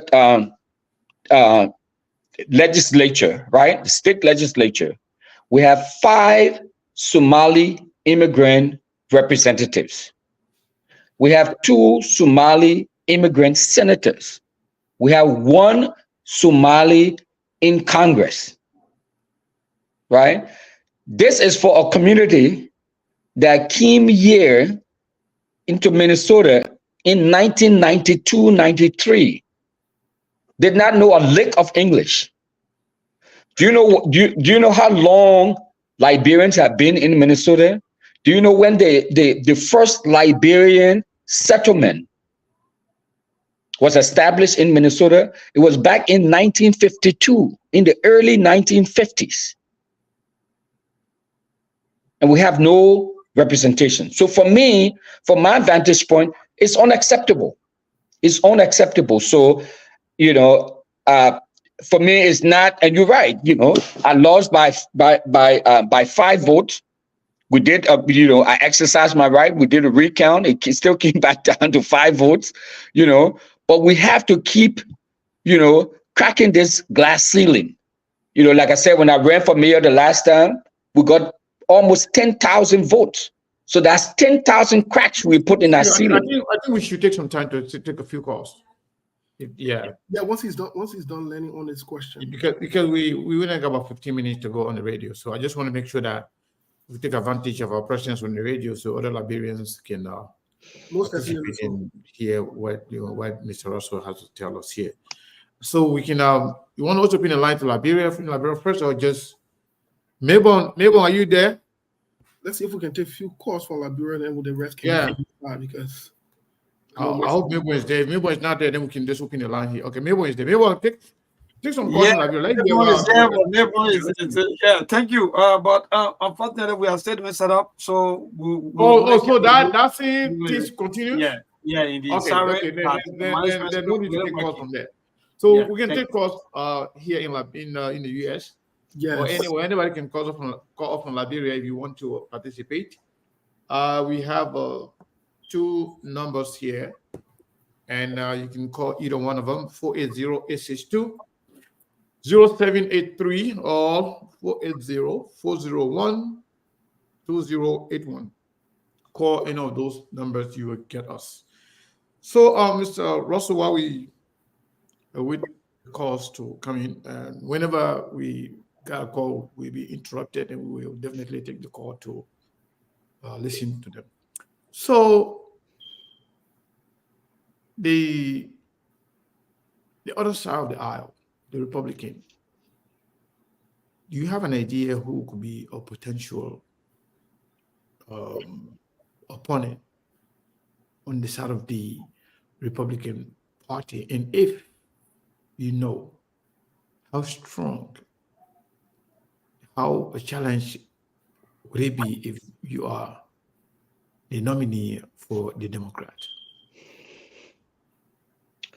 No, at this point, I don't know who the Republican challenger will be, but I'm not concerned about who they're going to be bringing. This is a democratically heavy, district. The Democrats have held this district since the 70s. So so I'm not worried about that. I mean, as long as you get the Democratic Party endorsement, I don't it doesn't matter who the Republican bring. It's going to be very difficult for them to win in this district. Having said that, I've served this district, like I said, for 4 years, and I've served for 4 years, and I have enormous name recognition. Your voice went away for a minute. Yeah, you might want to go and come back in because I think somebody called you and it triggered the stuff. So you might want to go back and. Okay, can you guys hear me now? Yes, much better. Much better. Okay. No, I don't know where I ended, but I was saying that I'm not worried about who the Republicans will be fielding. Yeah, this is a Democratic district, a heavy Democratic district. It's not a swing district; it's solid Democratic district. So what is your Cash App number? Should somebody decide to chip in something, Cash App or Zelle, whatever you have?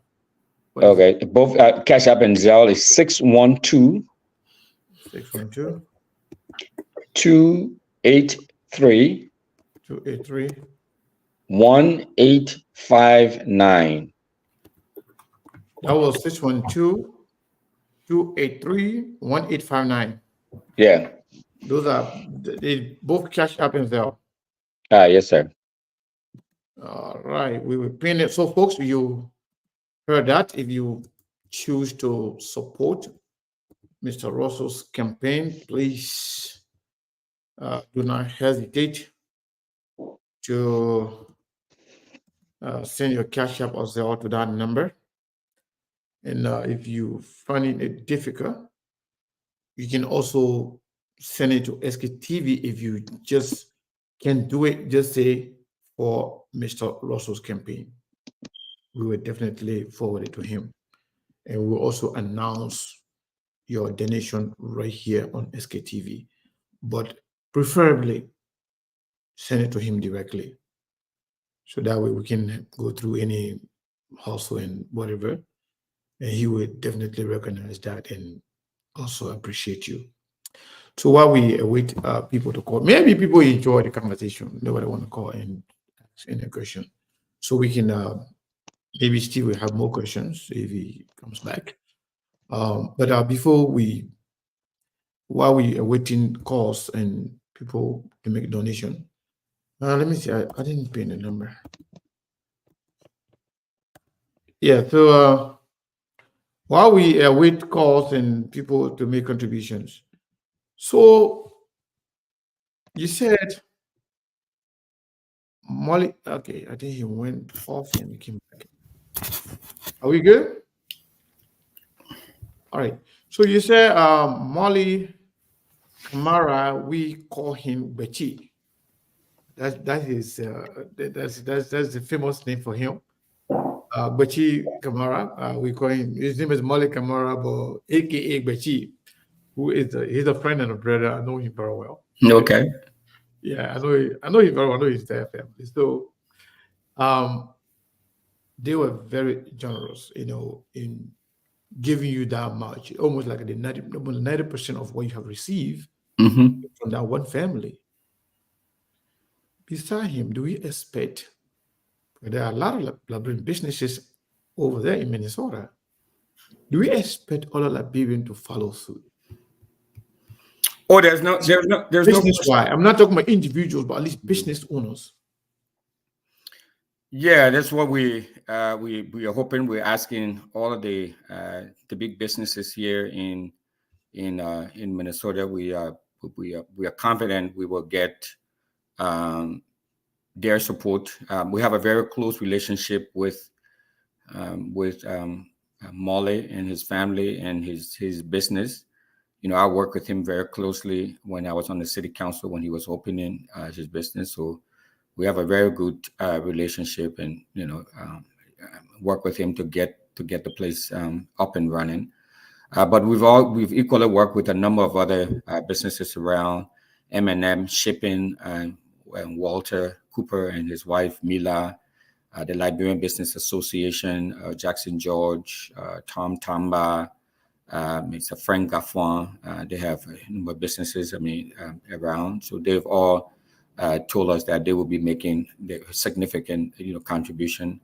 Rodney, he another businessman. So there are, businesses around. Clarence Toy.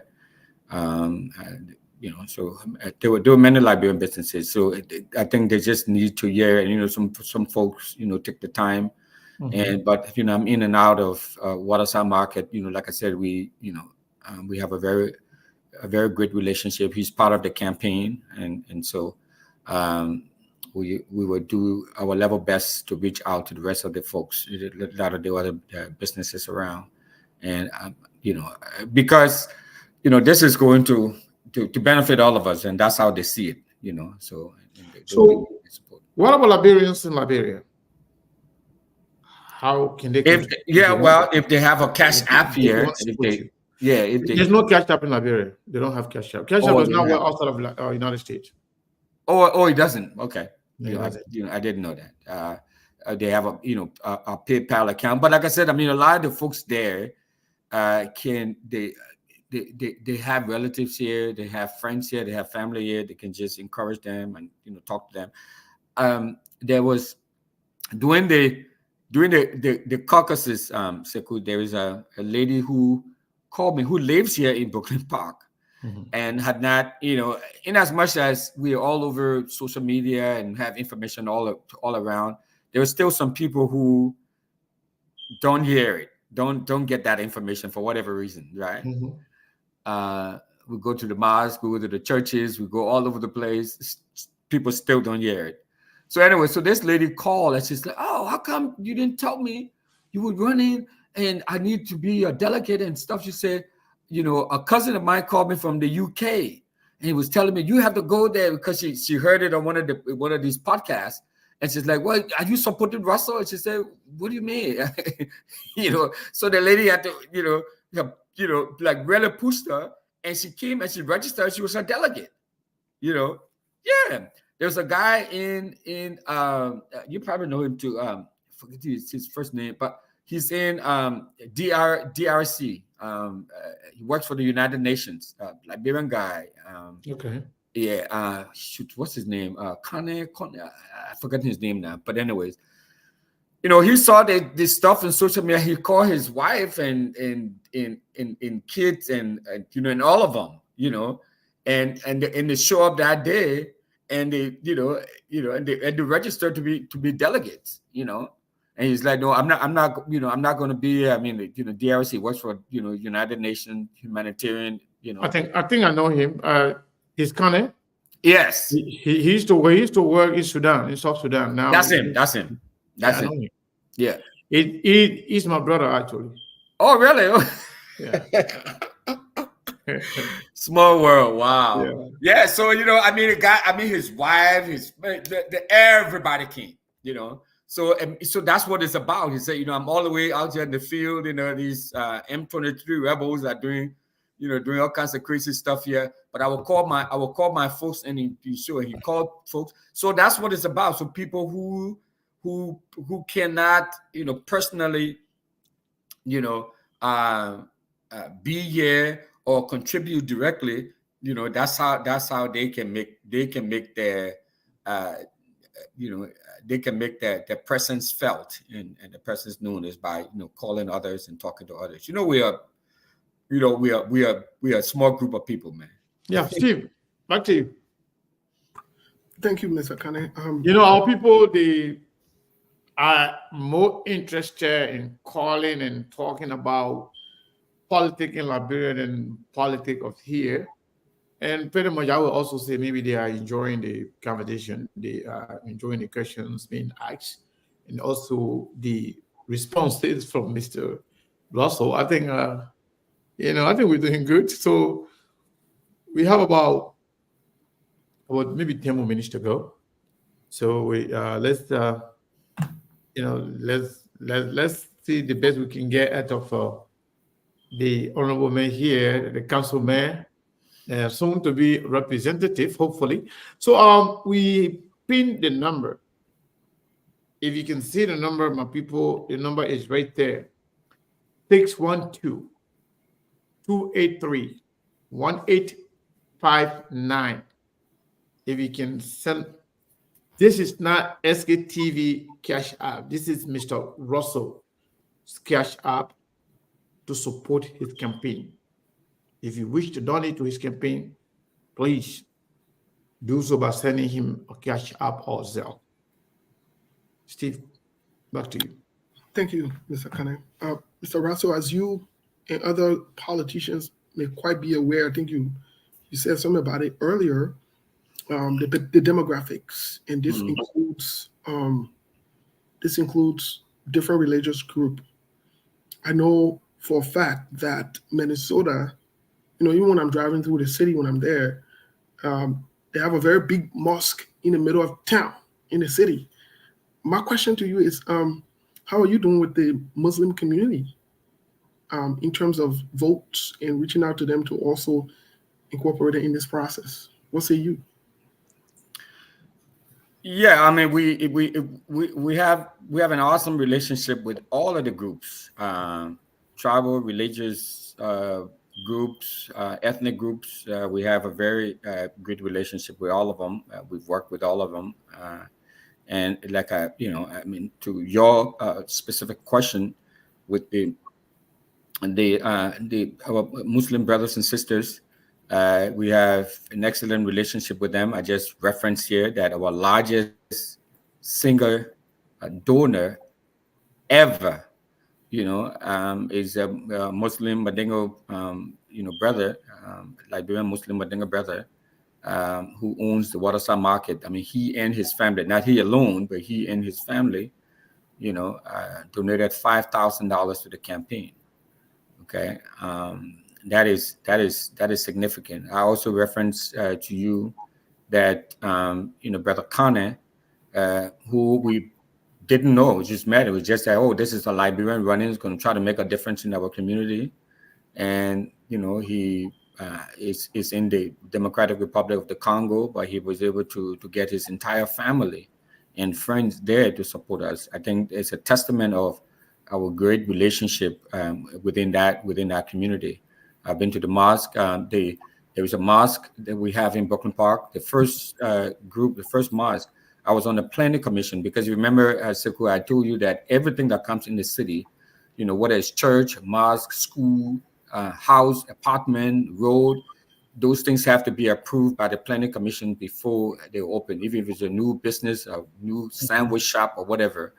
And so I was on the council and approved that the first mosque, it's not the first mosque, but the first West African mosque, because the first mosque that we approved, that I supported, was in the northern part of Brooklyn Park. It was mainly for Indian or Southeast Asian Muslim. They were the ones who Pakistanis and other groups. They were the ones who had that mosque. So the West Africans came to us and told us, "Said, look, we need a mosque of our own because we don't have we don't feel like welcome in that mosque." And so we were able to push that through. So we have and so work with the imams, Al Haji from Guinea and Sierra Leone and all of this. So work, very closely with them. Yes. So we are sorry to interrupt. We are a little bit like 2 minutes over our time in the area.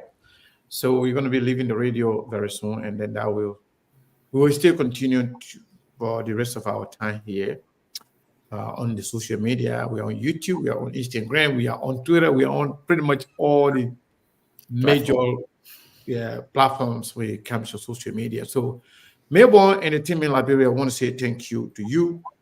I want to say big thank you to the management and team of Truth FM. We will be expecting you guys tomorrow here with one of the biggest surprise guests.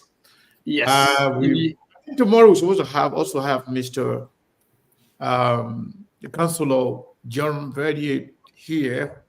Okay. Whether or not he comes, the surprise guest will still appear. So I want to say we have tomorrow, we still have a surprise guest. So many thanks to Steve, many thanks to you and our guest on today. Thank you so much. Sorry that we are still doing work. I think you can see our camera when it's okay. I mean, it's okay. Tell you that. When Director General is a development. Director General is working, that means that means something is happening. So we're going to work. So Mr. Russell, I want to say thank you so much, and we hope and pray that maybe next time when you come on, Liberian going to maybe be part of the show. They're going to call you, or maybe they're going to call on the show. So thank you so much, and have a pleasant weekend. Thank you, Mr. Johnson. Thank you so much. So I really enjoy the question from Steve when it comes to acting it comes to participation of other Liberians. For me, I knew the people that you call their name, whether it's Brother Bechi Molly Kamara, whether it's Brother Wakai Kenny, and all the people there. They're all friends and brothers. I know all of them. Not just I know them by name, I know them. They know me. We family, we brothers, and we are brothers and friends. So I am glad. I'm very happy. I've heard their names being mentioned in a positive way, to contributing to the progress of another Liberian. I'm glad that they are doing so. We all have to contribute one way or the other, the society. And wheresoever you can be helpful, if you are stepping up, I think that's a good thing. And hopefully other brothers and sisters will, follow their good example. And I think I want to use this public medium to say thank you to all of them for actually making us proud by contributing to the upliftment of the Liberian society. I think that is a great thing. We should be proud of them, and I'm so much proud of them. And I also hope other Liberians from all walks of life will be more than willing to follow their good example. Steve, I do not have anything else. Unless you have a few questions to Mr. Russell, we can call it a day if you don't have anything else. Mr. Russell, let me just ask you this last question for today, because I honestly believe we should have a second round or round 3 of this conversation to go a little in depth. Yeah. In as much that we were aware of your coming here today, we had a show in 2 different segments, and so the anticipation was different. Yeah. But now that people have heard from you, and some people are very enthusiastic, some people are connected, some people are still on the fence. Maybe it would be fair to have you back on so that we can talk a little more deeper into what you intend to do for Liberians at large, because that has been one of your centered message since you've been speaking here today. So my question to you is, Mr. Russell, you are a professional man. You have other opportunities and connections. Why politics though? Well, before I answer that, Sekou and Steve, we just received a donation from one of your fans. It says here for SKTV fan Felicia Free. Felicia Free, thanks for your donation. She donated $40 to the campaign, so we appreciate Thank you. Oh no, she's one of those people that always donate to SKTV, so we appreciate her. And you know, she's one of the biggest friends of SKTV. She's one of, yeah. So we thank you, Felicia, for your contribution. So Steve, go ahead with your question. Yeah. So okay. So let me add. Yeah. So your question. So Steve, what I look at. You know, I know maybe some people get, knock their chest and call themselves, politician. I don't see myself as a politician. I see myself as a servant leader. I'm only using politics as a platform to be able to get to where I need to get to serve my people. I'm more about service. For me, it comes natural, from growing up in Ganta, and I was always a leader, a student leader, either in my little group and playing basketball, and wherever I went, I've always sought out leadership position. I from a very young age. Working with the Conservation Society when all of those things were not sexy or the things that young people wanted to do, I was doing those things. So, and then I came to the States during the war as a result of the war. And as soon as I hit ground, 6 months after I got here, I was elected a student council, representative. So leadership, and service has always been part of me and sort of in my DNA. My mother was a school teacher. My father was what they call a lay leader in his church conference. My older sister is also a teacher.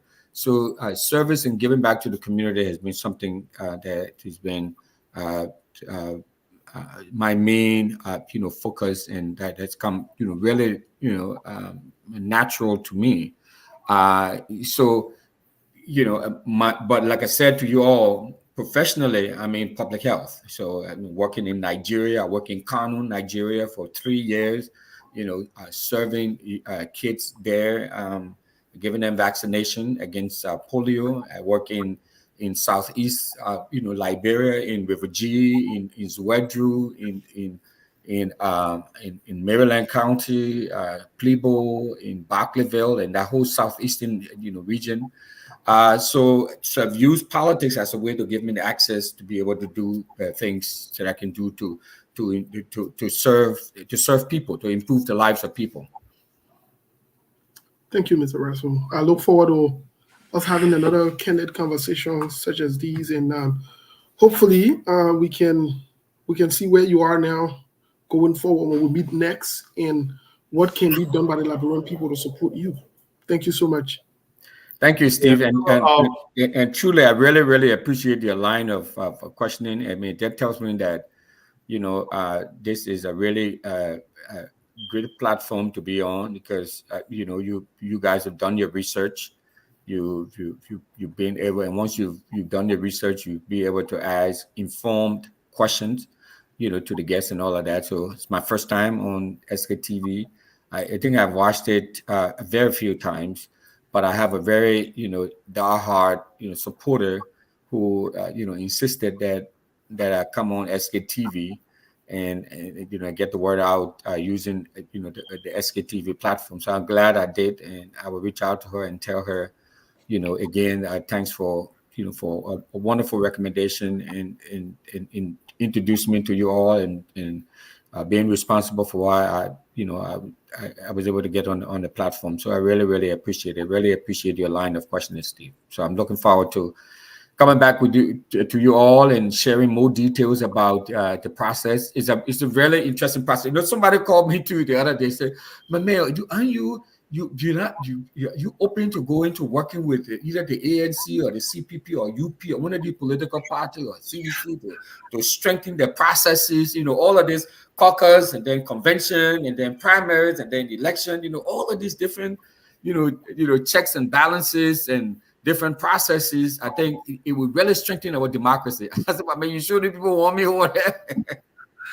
But Yeah. So, Mr. Russell, thank you so much. We appreciate you coming on here, and we appreciate the flexibility in answering questions, even though some of the questions were tough.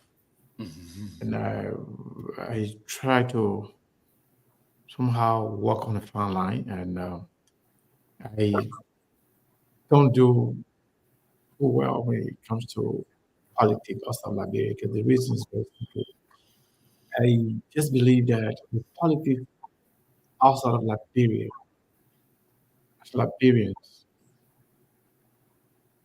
we don't want to do anything to hurt our chances of elevating ourselves, when we are outside, regardless of our differences in Liberia.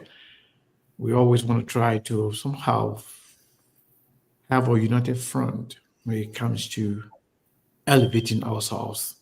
And some of the toughest questions Steve asked, it was not meant to bring you down. It was to clarify. Those are some of the mindset, some of the questions that people, lingering around. And when we had the opportunity to talk to you, it's incumbent upon us to ask the toughest question we can. But it doesn't really mean that he's trying to, look down on you or to bring you down, or trying to make you unpopular, or trying to hold you to a different standard. No, it was to make sure that those questions are posed to you and see how you can better, respond to them. And I think you did great. And we look forward to having you again. Thank you. And hopefully, we will maybe talk to you before the convention. Yeah. And if not, you're going to need us more after the convention than before the convention, because you're going to need Liberians' full participation from all walks of life, whether it's financial, moral, or whatever means they can support this process. And we ourselves, we have family. Like I told you, I lived in Minnesota for more than 10 years. Yeah. I have a lot of people there. I have a lot of family. I'm always there. 2 months ago, I was there for a wedding. Okay. That month, You gotta hit me up the next time you come. You have my contact, man. Definitely, we'll do that. So yeah, I'm always in Minnesota. So yeah, we will talk to our family members. We'll talk to friends. Those that are registered now to vote as delegate, we will talk to them. And those who are now registered, but yet they will have the opportunity to vote should you be the nominee for the Democratic parties, we will talk to them to support you. You are one of our own, regardless of what could be our political differences in Liberia. That should not actually have any negative impact in our effort to elevate ourselves here in the diaspora. But thank you so much. We look forward to seeing you again. Thank you. All right. Thank you. Thank you, sir. Steve? Yes, I think it was a good conversation with Mr. Russell. I think I've heard him on other platforms, or I've read some of his work that he's done And it's a good thing to have him on here to clear the air and provide some context and clarity to some of the lingering allegations and so forth. We hope, next time we'll get more, since we've laid the premises here, we'll get more into politics, what he intends to do for the Liberian people and for the people of Minnesota, Brooklyn Park, especially Brooklyn Park. I think it's important for us to get a full message from him about what he intends to do. And I like his I like the fact that he can't give up. Let me put it that way, like, bro. Yeah. Hi, man. He's very consistent. He's hard-headed. Yeah, he can't give up. Yeah, bro. We did the man he hot. The man got hot. Yeah, he get tired. I won't quite like it. But Mr. Kane, I was looking forward also to having the conversation with Chairman Musa Ability, because there is a lot going on. But like you said, we'll reschedule Chairman Musa Ability. We got Monday. Maybe the chairman can come in tomorrow, because yes. Maybe the chairman can come in tomorrow, and then I was just surprised they would just come in for 30 minutes and go by. Or the chairman can come on Monday is say okay. Yeah, so I'm still all right. So we'll get the final information from Councilor Verdier, in a few hours. We will know exactly what's going on. Whatever the case, we will be here.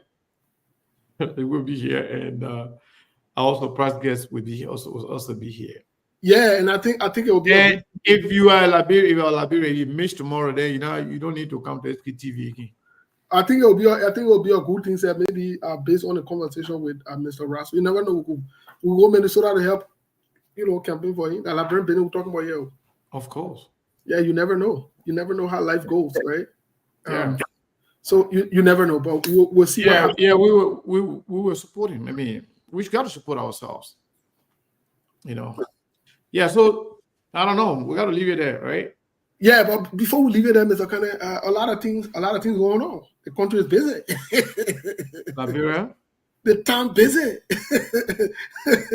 Today, SKTV point got to hear the regular Liberian politics. Everybody just sounding quiet. Yeah, but you still want to hold me back here a little bit, but me, I want to go, because the thing is a lot going on, and I didn't want, since the chairman decided to, give his time to Mr. Russell, I didn't want anything else to overshadow, the conversation about Brooklyn Park politics.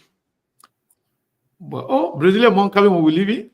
Yeah, that one you own your own monk. Me, I leave it. What's up, my man? What's going on? My man, you missed it. Coming when we leave it, man. Me, I'm leaving. You missed the conversation with your potential. I'm running away. And one lives in Minnesota. State representative, my man. Yeah. Monk. Hello? Yeah. Yeah, I was listening. I was driving, listening at the same time. I listened to my senior brother, and you caught him off guard on the Stanton Witherspoon issue. Mr. Russell speaks fluently. I mean, he got the English language at his command, but then when he came to the Stanton Witherspoon spot, he got caught off guard. When you take money from a convicted felon, it's within a campaign finance law. It's nothing against the law, but you speak a lot about your moral, For Mr. Russell, when it comes to public service, it's more about a vocation for him, because he's been doing this for as long as I've been in this community. I mean, when it comes to helping Liberia, whether it's the immigration issue, whether it's housing issue, I can give you tons of testimony of people that know Mr. Russell. And I think he would be a plus if he was to be elected in the House, in the State House. That would be a plus for the Liberian community. But the Stanton Witherspoon issue, a little bit caught you off guard in the response. I mean, like everybody watching could tell that he was not comfortable answering that question. And he knew where exactly you were taking it when you question his more. You don't want to play moral police, but when you're running for public office, you got to set some standard. I think that was the only thing I saw with the interview. But I've been following the show. I was driving throughout, running here and there, taking care of one or two businesses. But we'll be with the chairman, hopefully. I don't know when he's showing up, tomorrow or whatsoever. And then Monday again, we're back to our regular routine on the party. My man, no, let me tell you something today, Mark. There's a lot of things going on. And I say that laughing, my man. I don't know what to say. I'm constipated with a lot of noise. Mr. Kane, you knew that. You say you what? I am constipated with noise. Yeah, the noise was, what? You don't start with it, English. Oh, and that is look, the level, no, the level of discombobulation that is going on in the country is that is it. So as I speak to you now, Mr. Kane, my look, you see my whole body, that's so noise inside. What? And that is it. It is not following Liberia apart from the political noise. It's a whole fire thing. I woke up again this morning. I saw 2 houses got up with fire. I think one on the Ralphie Highway and another one, another community. I mean, like the whole fire thing. I really don't know what's going on. But for me, I got a different take about it. I think I told you guys yesterday, right? Yes. I said if you don't be careful, if government doesn't do something about it, one day you'll be hearing say, oh, the other president here, oh, the vice president, the former president, they didn't burn it. I don't think these things are just happening out of the blue. Yeah. These are not by coincidence. I don't think so. Yeah. I think there are some hands behind it. And if care is not taken, this thing could degenerate into something bigger. But when you start as the end goal, Sekou, why are they trying to achieve if you want to go with that narrative that you got some hands behind it? What would be the reason to just look at somebody's property, ordinary Liberian people that are struggling to get by on a daily basis, and you just look at where they live, you just put it on fire? Monk, we remember the whole petrol bomb thing that was happening in Liberia.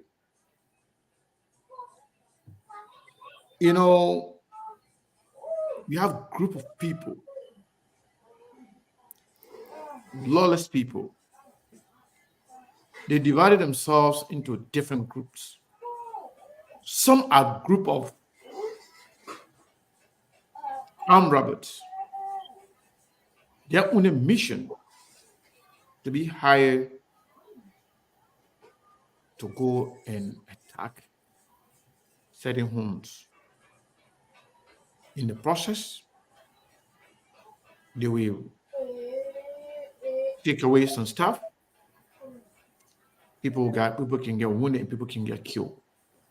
As you have seen the killings of the 2 former president's sons, the killing of those Auditors, and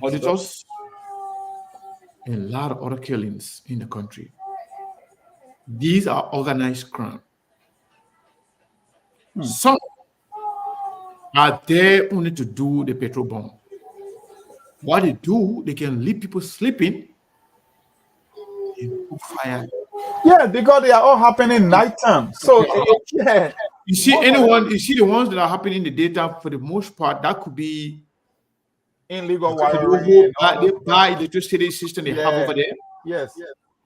And if the electricity system is not good, to catch fire is very easy.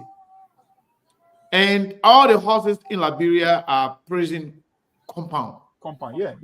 Windows and doors. When people lock themselves in the house, you can't even get through the window. Everything got iron bars on it. So if the people don't pay attention, the government don't pay attention, if they are not security minded to keep track, to investigate, and take drastic actions, trust me, this thing could degenerate into something way bigger than we are seeing already. And this is very scary. That's scary. And you would think that they would have taken on something like that because Sir Joseph happens to be one of the latest victims. That's a senator of all people in the country. It's not just regular, ordinary Liberia, everyday Liberia. So if they cannot get on this thing, like you said, because it was my initial thought that, you know what, maybe it's bar wiring, it's the constant off and on electricity that could happen, the illegal wiring, stealing current. But now it's happening nighttime consistently. And some of these houses, they are isolated. So I'll be like, okay, why is happening here? It just doesn't make sense. But I think I will buy into that theory that some on our hands, some clandestine deals are happening with the fire thing. It's just not out of the blue moon. They're not coincidental for sure. No, but anyway, guys, we'll do it tomorrow. I don't know when it's Mr. Kane, I say you You know, and that is apart from the fire issue, my man Monk, you won't run away, but apart from the fire issue, something we predicted on here.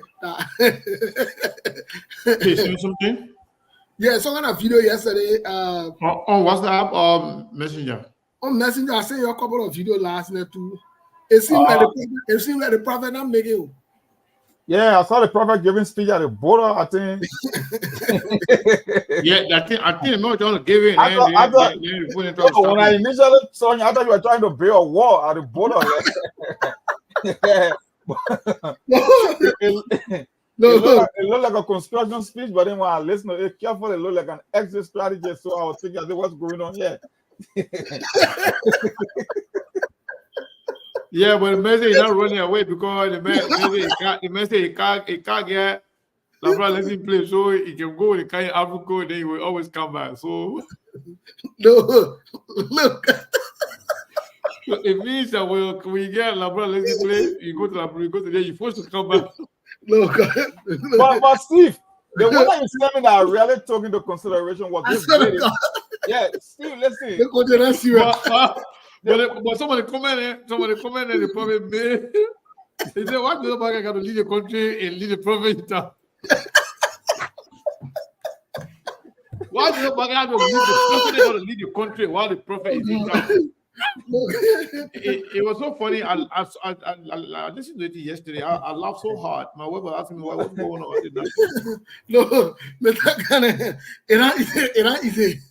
yeah, so and we warn you about these things. We told you, we said that. But that is it. But the prophet is very smart. Somebody asked the prophet, why you didn't go visit the president? So Steve, the video you sent me is the lady in the car, right? That's the one you want to play? That's the one I'm talking about. The lady in the car. Yes. According to them, that free, how can you be to tell you say they walk on how can you be free position but you endorsing? Who was she endorsing? That the free position of our president. Yeah. All of them abandoning the prophet to the border. Can you imagine you left the prophet there? Then you can't talk BBT there. Play some more thing up in the Canada here for leave. So she went in abroad too? She went in abroad then she left. But she left the prophet there. But why would she leave? Why would she leave the prophet? I mean, the woman had a ton. The woman got a job to come and do here, bro. You know how the system is here. The prophet will manage it. The prophet he own a pro bono lifestyle, so she got to come pour in that hour.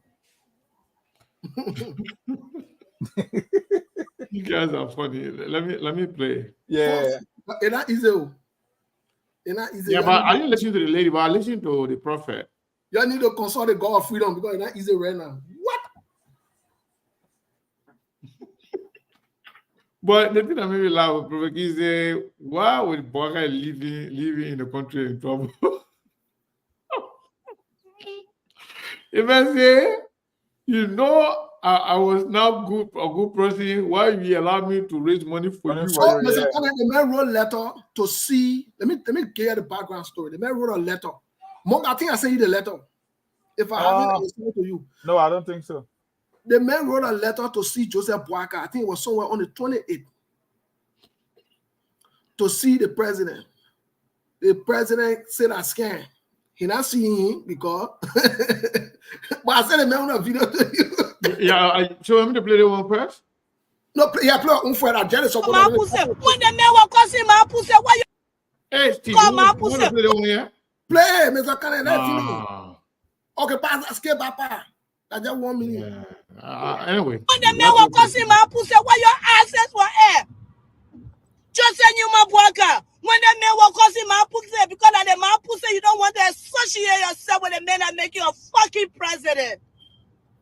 Why you were air? When the man sent people to your home, you get them $2,000 US because you wanted to be president your own ass. You wanted to be a president and you sat there and get them $2,000 under the Marcos. And then now you don't want to associate yourself with the men that causing Marcos, Joseph Yuma Boakai. I am still disappointed in you. Nothing can make me not to be disappointed in you, Joseph Yuma Boakai. That's a disgrace to the Lothian. A hymn to a was is quite sufficient. That man causing my cause. You know very well the man causing my cause. Why you did not tell the boys them what you guys came for?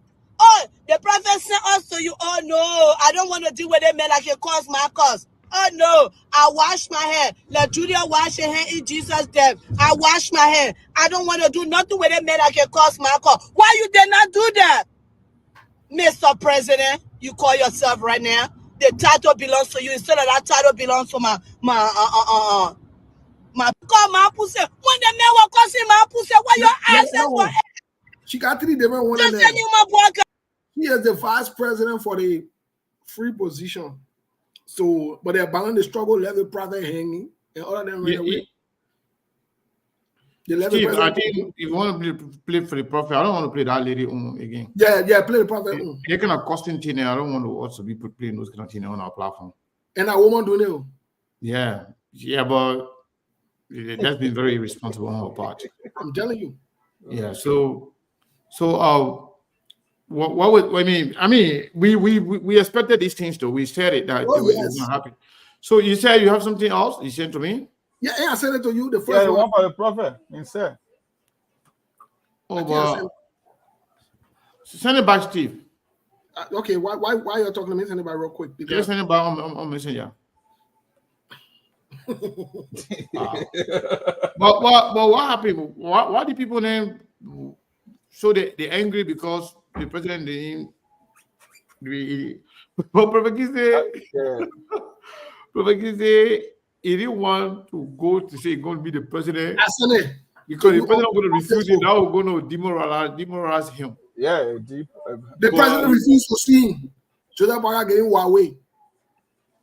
Steve, you didn't send it to me. I sent it to you on Facebook. No, it's not there yet. I'm not saying it. I don't know which Facebook you sent it to though. I just sent a messenger to Seku. To your Seku. Yeah, on Messenger. I even took it from Monk and sent it to you because that Monk the B member. One of the B member, people didn't sing. Yeah. I'll be me for the free position. I didn't know that. Okay, I got it. We told you.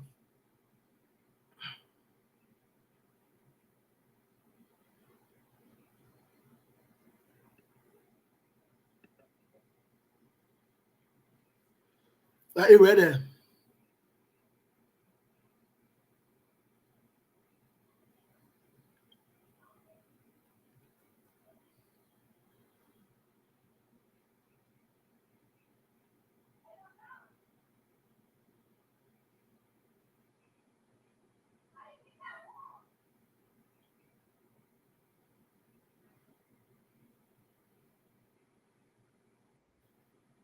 But we're not playing. It's playing. No, we can't. I don't know if the other people can hear you.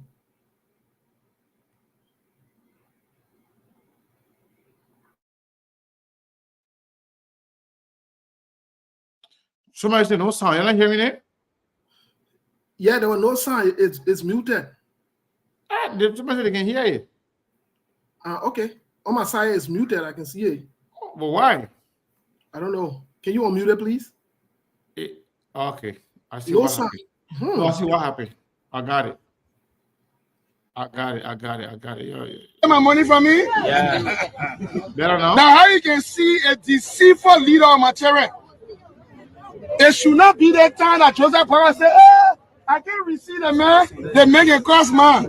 It means that you are showing yourself to be a faker. You are showing yourself to be deceitful. That man will causing man. Everybody know him will causing criminal man. That man send people to your house. You take picture with people there. You turn around, you get money. You write a man in your book. But the man got in the country now. They tell you, say, don't meet the man, don't do that. Then you go, Joshua. And you mark my word. People that can take respect me, they can go far. My word I tell you today, you overlook me, but Yahweh don't overlook me. I'm the only man that use Yahweh name constantly on this earth. And you have my money from me? Yeah. Now how you can see a deceitful leader of my children? It should not be the time that Joseph Parker say, I can't receive the man. They make a cross man. It means that you are showing yourself to be a faker. You are showing yourself to be deceitful. They men were causing man. Everybody know they were causing criminal man. They men send people to your house. You take picture with people there. You turn around, you get money. You write a man in your book. But the men kind of country now, they tell you, say, oh, don't meet the man, don't do that. Then you go out Joshua. And you mark my word. People that can tell respect me, they can go far. My word I tell you today, you overlook me, but Yahweh don't overlook me. I'm the only man that use Yahweh name constantly on this earth. And you get my money from me? Yeah. Now how you can see a deceitful leader on my children? So, these things may sound funny, but they are expected. They were expected. And it's just getting started. Nothing have been said yet. And personally, I don't really dignify anything coming from Profeki and the likes. Sometimes for the fun of it, just to laugh, we laugh about it, but they are nothing serious. And also, from the so-called access recovery team and some of the appointments made in Joseph Boakai government does not show any sign of seriousness. It doesn't show any sign of seriousness. On a serious note, Joseph Boakai's appointments, some are good, but there were some names, there was some position, there are some people being appointed in Joseph Boakai government. Clearly shows that Joseph Boakai does not know what time it is, does not know what is going on. He's been controlled by some of those unscrupulous elements that care less about Liberia, that care less about the image of Liberia, and their only objective is to get what they can get for themselves and pay back, to some people that they feel that they did something to them, and to also prove to the CDC that we were here, you came, you took us out, we came back, we take you out, and we'll make sure we will pay everything that you did to us. We'll remove all of you from tenure position. We'll remove all of you from lucrative position. We'll make sure we appoint our people to all the money-making position, so we too can have our time to exploit, to loot the country, and anybody come after us, we care less. Joseph Boakai government appointments, especially some of the names, it started from the no whole recognition of things. The day Joseph Boakai stood up, when you were calling people's names about his campaign, you hear Prophet King talking about he wrote his name in his book. I heard Martin College's name. I heard a lot of people's name that are only good for the political dirty game. But to bring some of those people into government, into the governing process, only show that Joseph Boakai is not serious. I'm sorry to say this, but Liberian people are not going to receive some of these people with any open arms. In fact, appointing certain people to be part of that so-called recovery asset recovery team. People who are actually witch hunting other people. People have been actually demonizing certain people. What credibility is that team going to have? We have people with such capitals. So for me, I am not surprised, but a lot of people should be ashamed of themselves for lying to the Liberian people, for deceiving the Liberian people, and sold bad products to the Liberian people. Now, everybody will suffer the consequences of their decision.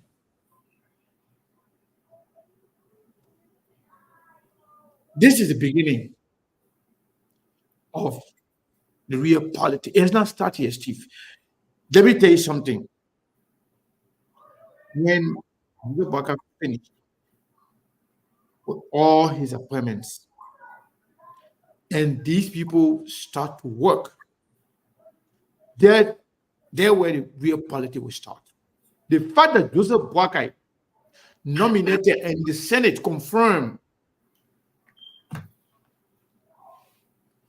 Yumali, Princess Yumali, who say he's a killer, to be the Minister of Internal Affairs, it means that Joseph Boakai is not serious. It's not up for any good for Liberia. The fact that Joseph Boakai appointed Steve Zago, a troublist, who was arrested in Guinea for being involved with the fighting between Madingo and the Loma tribe in Guinea. This guy was arrested. To appoint to be the immigration boss, Joseph Boakai is setting the country up for serious chaos. Because nobody's going to sit around and allow Steve Zago, a troublist, to be the immigration person. They're going to be attacking and taking on the Madingo people in other tribe that he doesn't like, because he has a track record.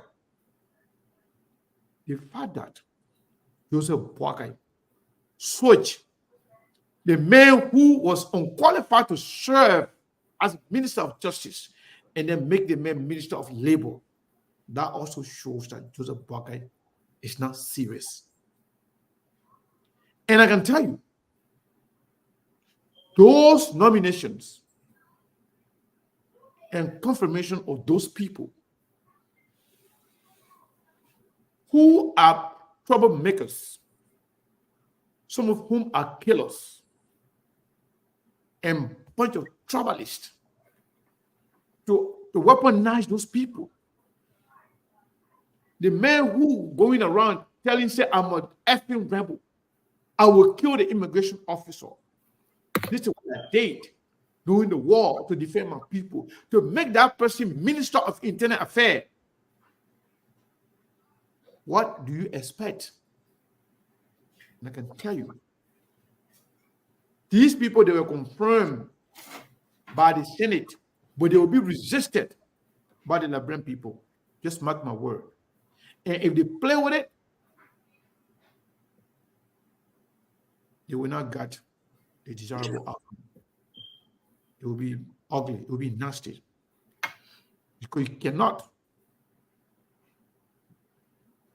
arm other troublists to go and fight other people because they're a family. It's not going to work.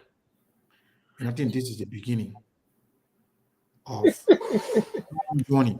Yes, for sure. And Joseph Boakai will find it very difficult if he continues on this path.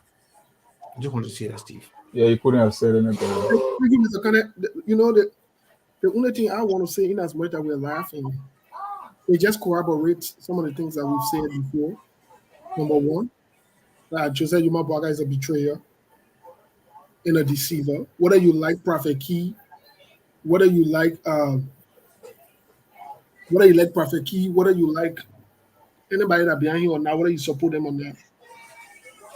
If you can be with a man, win a campaign, take money from him, parade with him, jump around with him, why shy away from him now? For sure, that's what the lady was saying. Why? No, be honest. I disagree with Prophet Key's assertion, the way he addresses women. I disagree with that. Publicly, I disagree with it. But it is unfair too for him to be played and be treated the way he was treated. It is unfair. He has the right to be with Joseph Boakai. He was Joseph Boakai supporter. In fact, according to him, he made Joseph Boakai to win the election because he was able to secure the Grandilan vote. So, a phone race for him, huh? Phone race for him. Why you never distance yourself from him from the beginning? You see, these are the same thing we can be talking from the beginning. People think we hate people. Politics are not deception. You don't play people. You don't. And like you're saying, Mr. Kennedy, what you're saying today, people not seeing the bigger picture in front of them. But the Delon, the Yombly, and everybody else who voted for the Francis human leader to be confirmed, it's a problem. It is a problem. It is a problem. And like I can tell you this, they will all face the consequences of their behavior. Trust me.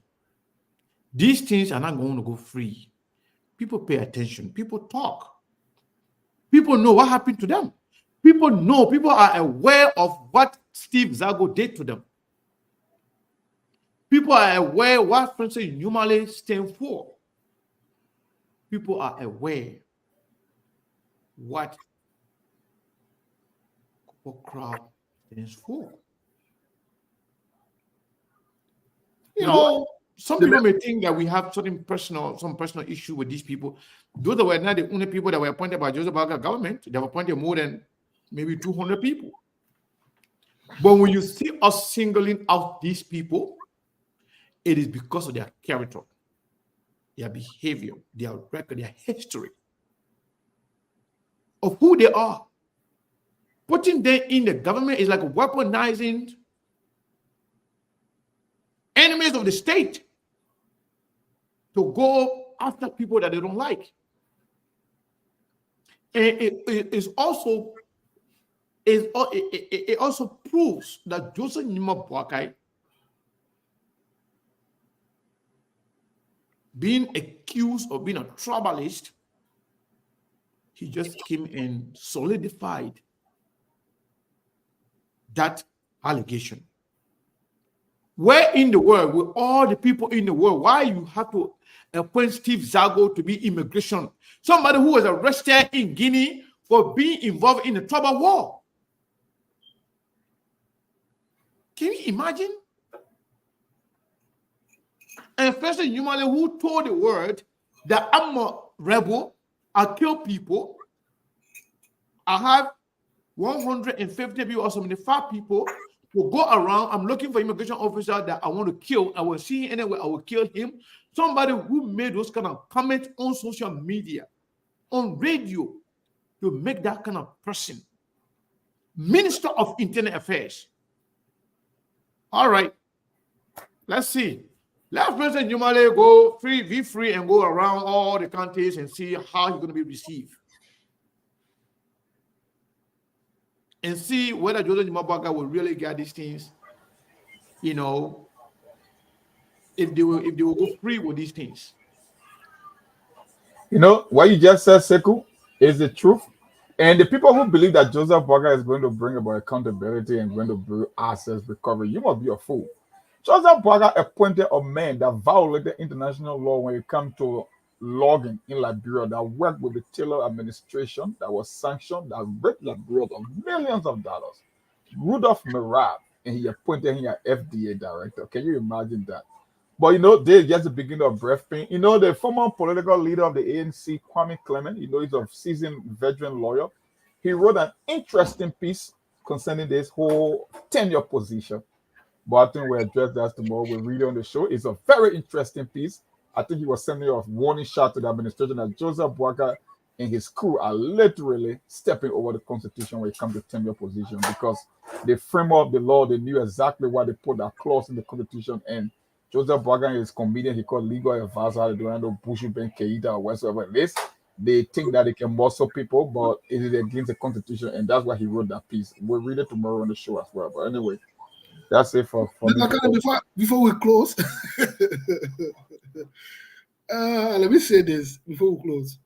What is sounding today on SKTV like we Sekou mad, Sekou then the vet, they did the that. We'll come around again and be laughing when happy. We have always been in the interest of the government. Even Joe, we are government. Even when you thought we hated Joe, we are government. Yeah. If Joe, we are then had just listen. We say you might be in book good boy up. We say you might because we know on certain level, then we're not on our level. We not say we should be best of friends, we should be buddy. But for the sake of the country, if Joe, we are then had just listen. We wouldn't be where we are today. We have come back with the same thing to say the same way to the Joseph Boakai administration. They are on a very, very wrong footing. They are on a wrong path. They are barely 2 months in office. 2 months. Yeah, barely 2 months. And they have done everything to take us back. When we say these things, then we the bad people again. Okay, we don't get problem with it. Our duty is to say to be on record because when it's happening, then and today we're laughing about the Prophet Key Bene. It's because we told you these things would happen. Yeah. And the reason we're laughing, we don't get problem with Prophet Key, we don't get problem with Joseph Boakai or the support. But because we said this thing long time, we told y'all what would be the end result of these relationships because they were not built on doing the right thing. The same thing we are saying today. Francis Yumale, Steve Zago, these people are not people that you. These people are bad. Look, they're from Lofa. I'm from Lofa. But these people are tribalists. Francis Yumale open your mouth and nobody forcing and said to the word and to the Liberian people that he's an ex-rebel and he was ready to kill someone. Yeah, they making the man Minister of Internal Affairs. Are you serious? Like Internal Affairs Minister is the representation of the president throughout the 15 counties. A man who think about it. Do you know how many people Francis Yumale they hurt during the war? This man is telling you that he's a rebel. He's a rebel. And he said this is how he defended people. He said it was very clear. He admitted to killing people. You all take these kind of people and put them in front of leadership to represent the president. And when we say then you'll get there with us. This man is not only representing you, that the president, internal affairs minister, it's just like the foreign affairs minister out of Liberia. They represent the Liberian government, the president outside of Liberia. Internal affairs minister, in Liberia. That means he got to go to all counties. You take a man who confessed to be a rebel leader or to be a rebel who hurt people, who threatened to hurt somebody else, another Liberian, because of election business, and you made that person internal affairs minister, and you all say we're going somewhere, and you all say the country sort of move forward. That's where we are, folks. Play, let Francis Yumale hear himself. And they said it. You call your security boss.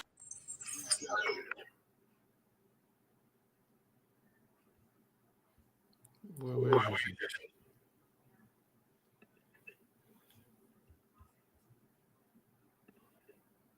is let the fucking Falamu get out of here. Can you imagine? I'll get the public.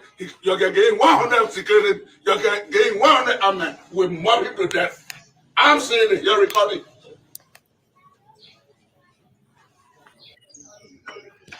With Falamu here, there'll be Howard. Falamu has become a nightmare in this place. You call your security bosses. Let the fucking Falamu get out of here. Or else I'll get the public. You're getting 100 security. You're getting 100 armed. We mob him to death. I'm saying it. You're recording. I'm tired. I'm tired. I find Falamu anywhere here today. I swear to my damn mother. Anywhere I find Falamu, I stay here. as I leave this place. Anyway, I found out we're attacking. And you're going to carry 10 armed, 200 armed to go defend it. Anywhere I found out I move. In 4 days today, I will attacking. I'm moving with men. I'm going to get 25 motorbikes. 333. That's 75%. Wherever I will move, I will move there. I'm done. I'm done. I'll make you the game for you. Wait, Yo. Yeah, for us now. I'll see. Where they someone's base now? Is if I put the other immigration officer that they can use, you know, continue to terrorize my people, and then I found Farabu today. I will mob you to death. I said it. Yeah, arrest me. When let it respond. We hear your observation and we will pass it to our senior manager. Thank you. And what I want you to understand, Farabu is not the final decision maker. He should not be anywhere right here to terrorize my people. Farabu and myself for the meeting where they assign us here. He and myself. He got nothing to coordinate here. I'm not. So if Farabu, Maybe you don't know this. I'm a fucking old rebel. And that's how I protected my people, and that's why I made them elect Let me me. ask you. You hear that, Steve? Yeah. The man said he is an effing old rebel. That's why they elected him to represent them. And this guy is believed to be the son of Joseph Bogai's sister. Yep. He's calling himself, I'm an effing old rebel. So, I mean, I don't even know what they take Labrador for. There'll be Howard. Farabu has become a nightmare in this place. You call your security bosses, let the fucking Farabu get out of here. Or else I'll get the public. You're getting 100 security, you're getting 100 armed. We'll mob him to death. I'm saying it, you're recording. That the older men there who can say you traditional I'm tired. old men that is. I'm tired. Farabu anywhere here today. I swear to my damn mother. Anywhere I find Farabu, as I stay here, as I leave this place, anywhere I find Farabu, I will attack him. And you can carry 10 armed, 200 armed to go defend it. Anywhere I found Farabu, in 4 days today.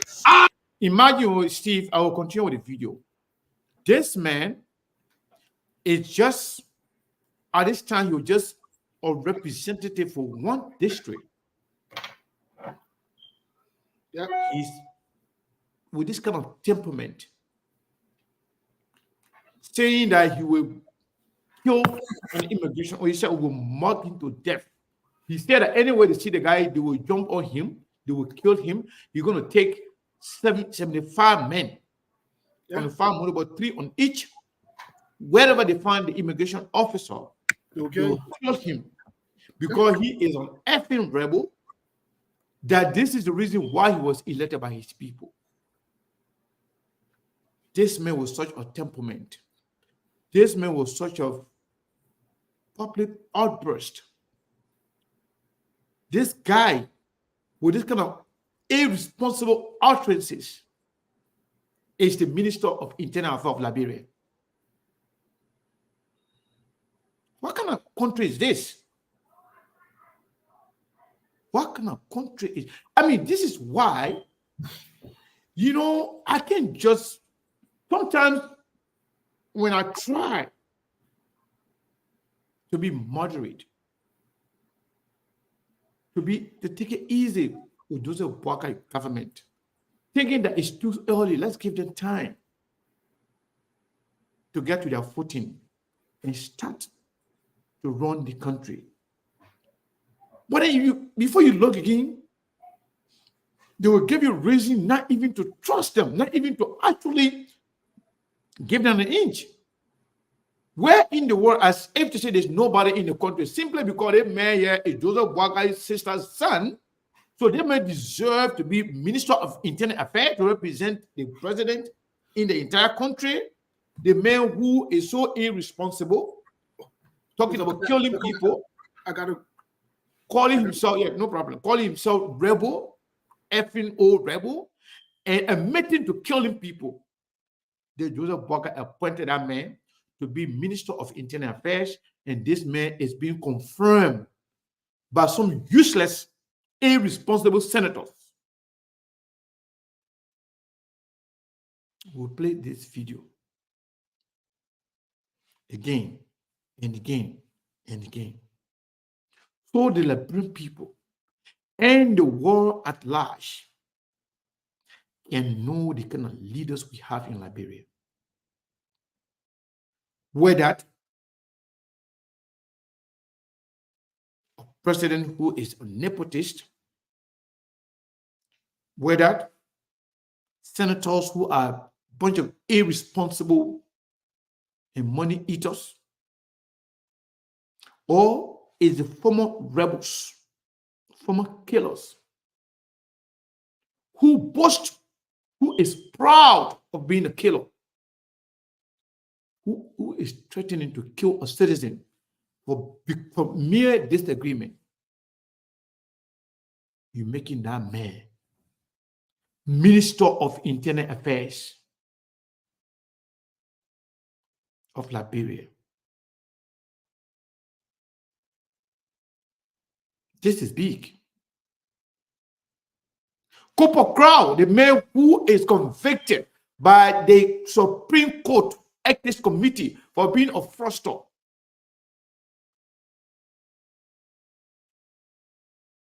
is now the Minister of Labor. What good do you expect? What good do you expect? All these senators that voted to confirm these people, I call them a bunch of useless, irresponsible senators. And they don't love Liberia. All of them that confirm these people. And some of you who support this kind of behavior, you are very irresponsible and job seekers. There's no sense in Liberia, that's true. But Liberia is not bankrupt for good people. There's no sense in Liberia, but there are a lot of good people in Liberia. You can only choose to go the right one you want to go on. There are a lot of decent people.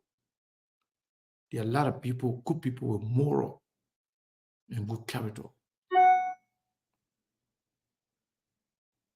To justify a troublist who was arrested in Masantan for involving in tribal conflict against one of the tribes in Liberia, in person of Steve Zago. To have Francis Numali, who say he is a former rebel, he killed people, who threatened to kill an immigration officer for doing his job, to make him Minister of Internal Affairs. Copper Crow, who President Baga believed he was now fit to be Minister of Justice because of ethical reason, who was found guilty by the Liberian Supreme Court Ethics Committee, that the man is a fraudster. The man who participated in killing a president on camera. To have that, do you want to justify that? You are so irresponsible. And you're just a selfish, egoistic job seeker. I've decided not to block any of you anymore. You'll be here, who will tell you the truth. You can block yourself if you want to. In fact, we just unblock all of you today. And we decided not to block you. If only you are insulting me or Steve or any Makodi, we don't care. The only reason why we'll limit you if you try to attack any of our friends or our guests, then we'll limit your participation by meeting you, by stopping you from commenting, by restricting your comment. But we're not going to block you anymore. Some of you are a bunch of liars, irresponsible people, bunch of wolf in sheep clothing. You appear to be responsible. You appear to be somebody important. But you're very irresponsible in your behavior. What is good, and what is bad is bad. You can support or love somebody all you want. When it comes to Liberia, you should be honest to yourself, your children, and their children. There's no shortage of good people in Liberia. We know we have a lot of bad people. Equally, we have a lot of good people. Even in the Unity Party, the very Unity Party. It doesn't have to be of Francis Nyomali. It doesn't have to be of Steve Zago or Kopo Krao. Those are shady characters. And there will be complete destruction for Joseph Boakai government.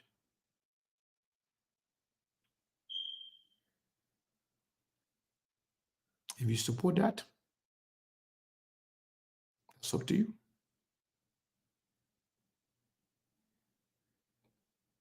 Yeah. That's up to you. If you support that, then that's up to you. Yeah. They show here for the Liberian people. But it is our moral responsibility to tell you the truth. Anyway, I want to say thank you to all of you.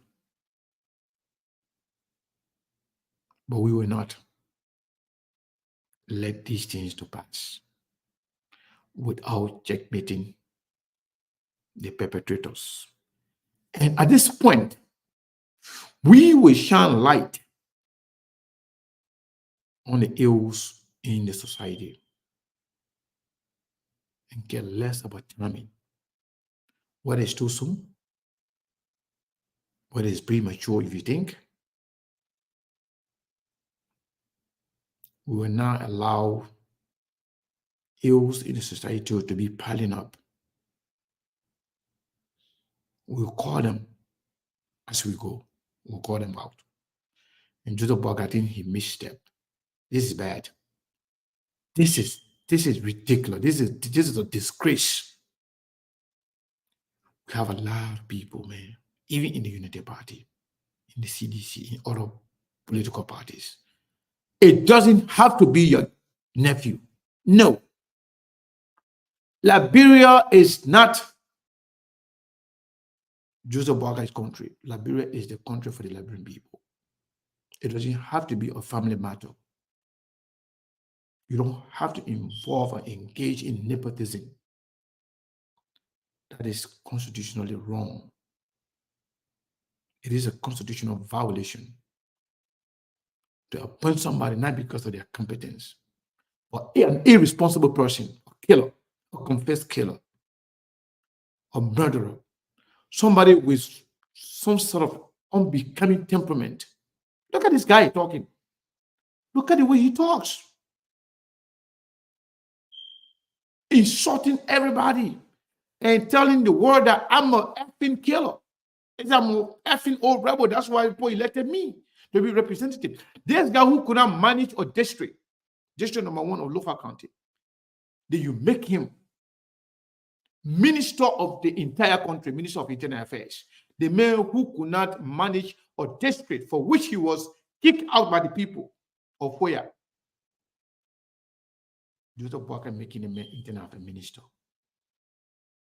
What else? One more. But we'll continue to talk.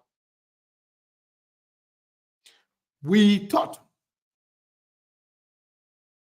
to have actually done the right thing. So personally, I've talked to most of my friends, most of our people. Let's give the people a chance, let them form his government.